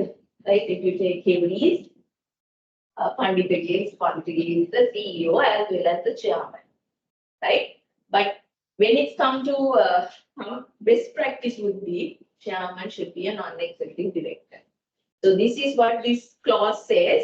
So if you are a full-time director, you can hold one non-executive directorship in a company, no problem. But we are not allowing you to be the chairman of that company that you are non-executive director. That is the rule that they are telling. Why? Because having too much work, this all leads for him to have too much of work, where he will not devote sufficient time to the company role to be fulfilled. Okay. Second one, the time committed for non-executive directors should be set out when they are appointed, and they should undertake to have sufficient time to discharge their roles.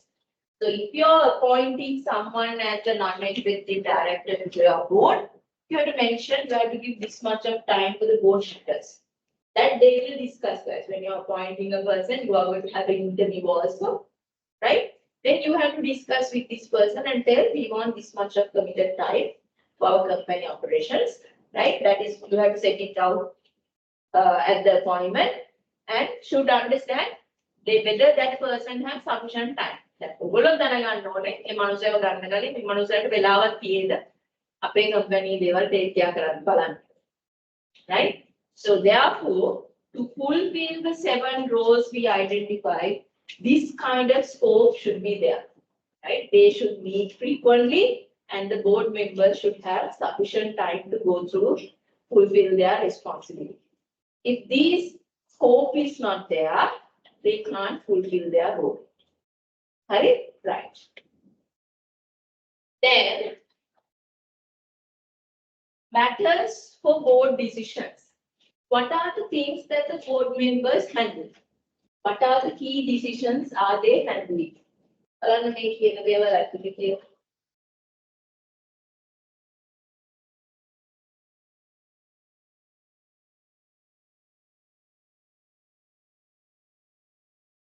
Board එකක් ගන්න ඕන decisions මොනවාද?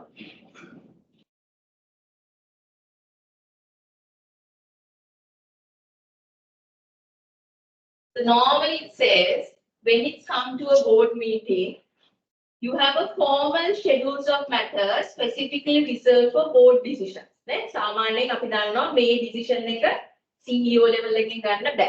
මේ decision එක board level එකේ decision එකක්. එහෙම අපි identify කරලා තියෙනවානේ company එකේ decisions නේද? Right?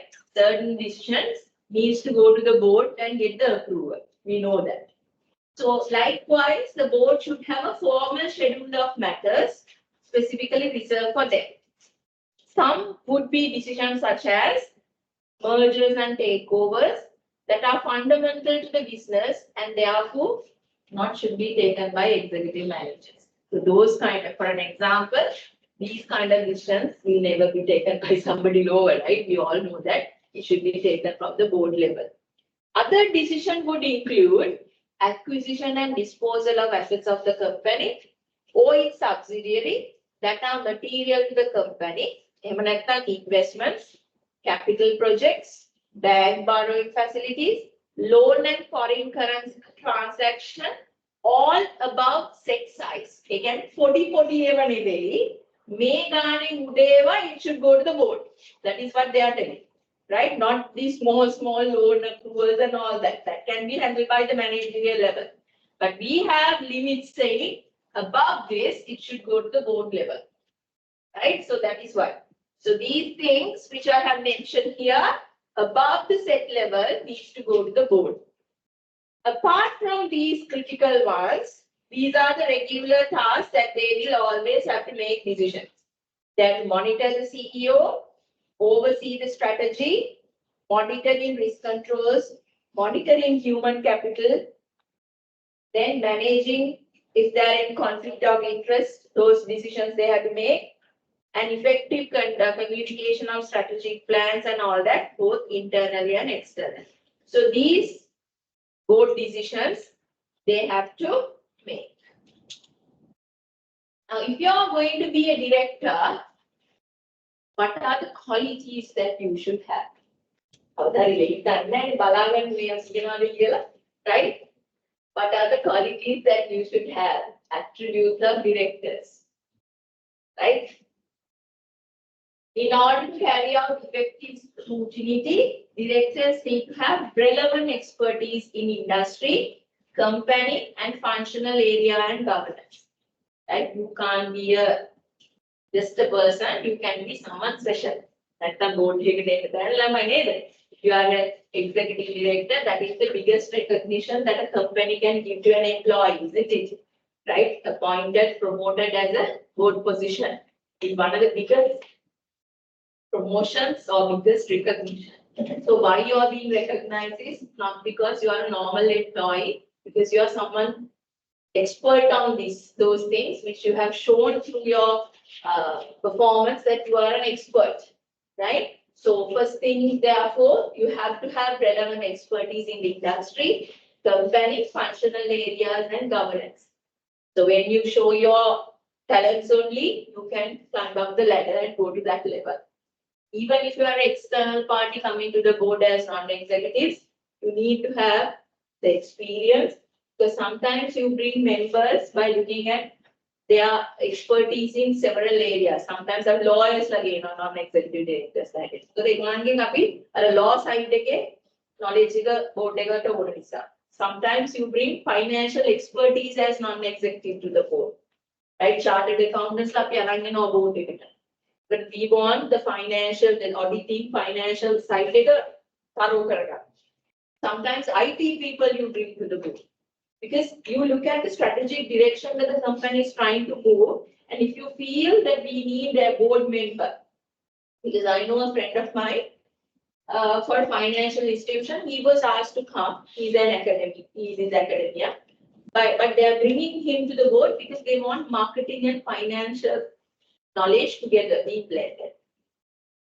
Right? So likewise, for the future of the organization, you see that you need someone from the board level, they bring that person as a non-executive director from the industry.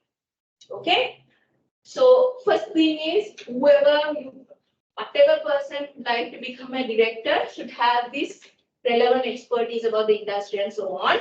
Then the board as a whole need to have a mix of experience, a balance between executive management, independent non-executive directors. So a board when it comes to experience wise, you have to have a good blend of executive and non-executive. Executives are adding also in board again. Executives are adding on majority bias. Exactly. Non-executives are adding on business the board decisions they go to day-to-day operations issues board level they don't have the knowledge. Right? So therefore, you need to have the right mix of executives and non-executive directors in the board. That is what it says. Right? Mix of expertise and show a balance between executive management and independent non-executive directors. So if you are being appointed as an individual, as a director, you need to have these moral attributes. First one is what?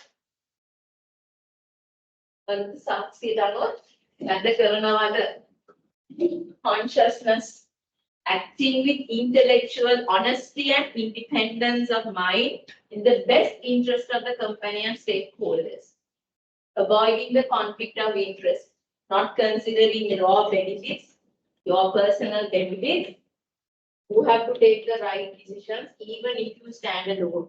That is called integrity, taking the right decision. Okay. Second one, inclusivity. That is, when you are making decisions, you have to take the interest of everyone. That is called inclusivity.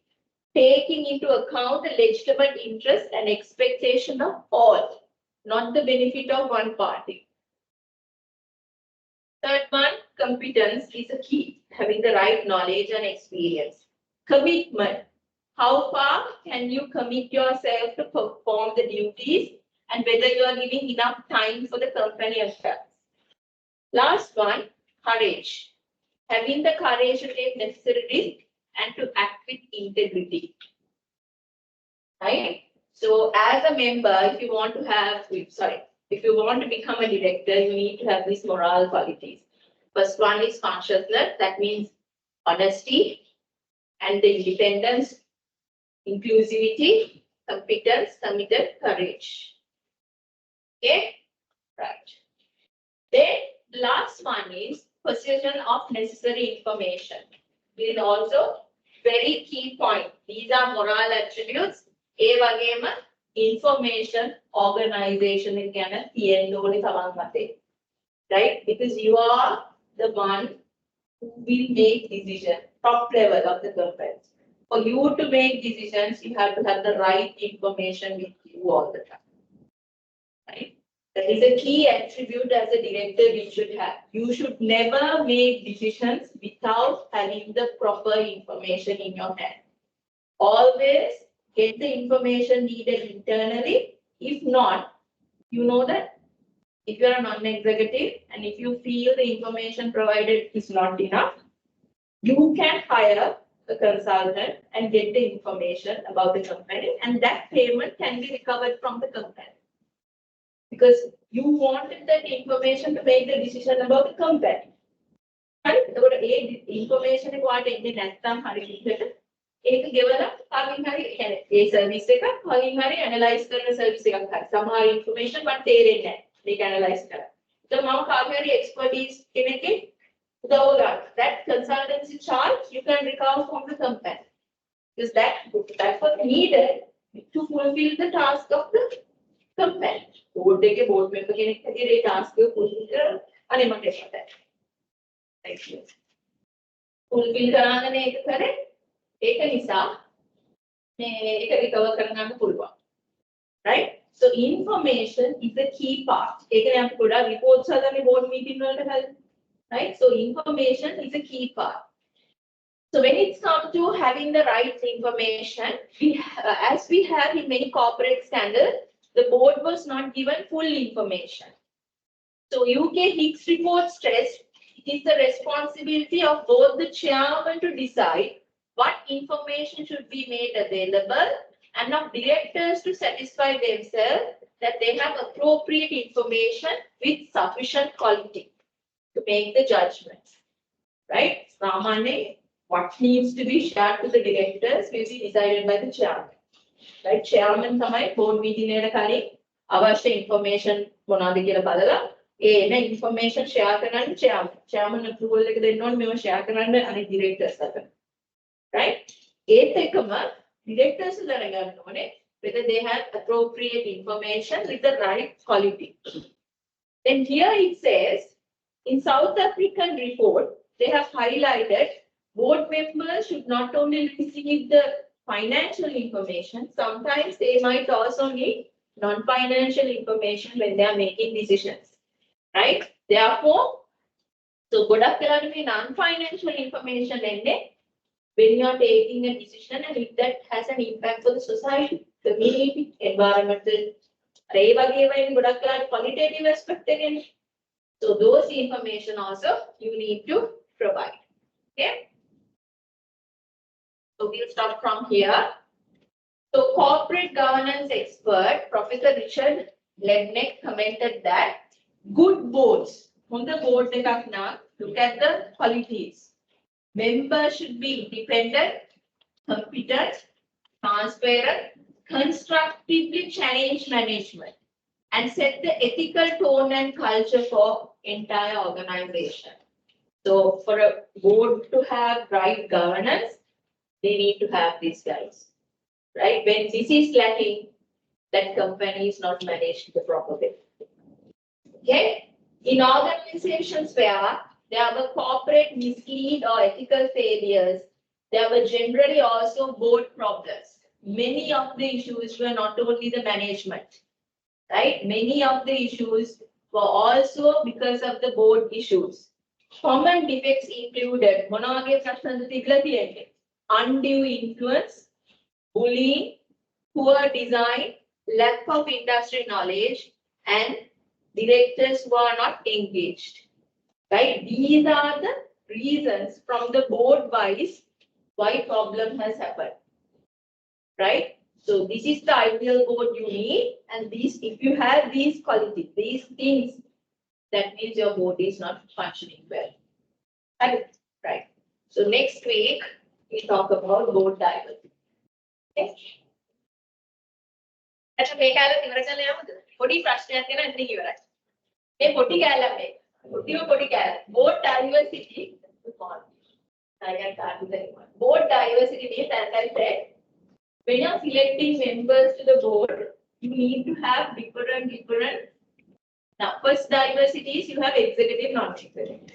Apart from that, guys, you need to bring differences to the board. For instance, normally diversity means what? You have variations in social and cultural identities among people existing together in defining employment or market setting. So primary categories of diversification is age, race, ethnicity, gender. Even primarily අපි diversify with. ඊළඟට secondary diversification is education, experience, marital status, beliefs and background. So UK corporate governance states that when directors are appointed, the board should have due regard for the benefits of diversity, especially the gender diversity. Right? ඒගොල්ලෝ කියන්නේ මිනිස්සුම ගේන්න එපා. Give a chance for ladies as well. Right? Gender diversity. Then you have to bring age diversity, experience diversity. So likewise, more the diversity that you have in the board, good or bad? Good. More the diversity, better. So in 2011 Green Paper, the European Commission states diversity of expertise and background is essential for a board to function efficiently. The Commission highlights variety of professional backgrounds, national and regional backgrounds, and gender diversity as the most significant consideration when assessing. Right? Next week, I'll show you by taking Haley's report how they have brought diversity into their board. Right? Their education level are different, then their age-wise different, their expertise different. They are showing all that in their annual report, guys. They have to show the diversity because that gives strength to show that the board is strong. Right? Board is good, board is strong. So for this one, I have given 3 questions, right? And I have given a reading material to you all. I have uploaded on diversity, which is the answer for these 3 questions. In that, there is a section called why we have to bring females to the board, right? Females ලාම ප්‍රශ්න අහනවා නේද? ඇත්තනේ. කියන්නේ වැඩි ප්‍රශ්න අහන එකනේ. ඒ ප්‍රශ්න අහන එක හොඳයි. බෝඩ් එකට ගේන්න ඕනේ ඒක. So all the nitty-gritty, everything they will ask. Lesium and the value. So you have to read that, right? In that thing, they are showing 4 reasons why you have to bring females to the board. First one is they will question. Always question. So that attitude is good. Second one they ask is when you take normally in a house, most of the buying are done by females. So they know what the consumer's preferences are. So for a board, that sort of decision, that knowledge is needed for decision making. That is the second one. Third one, they are telling when you take overall, mostly intelligent ones are female. Right? Therefore, females needs to be brought to the board. So like a point as right? A article you need to read that. You need to read. So we'll continue from the next week.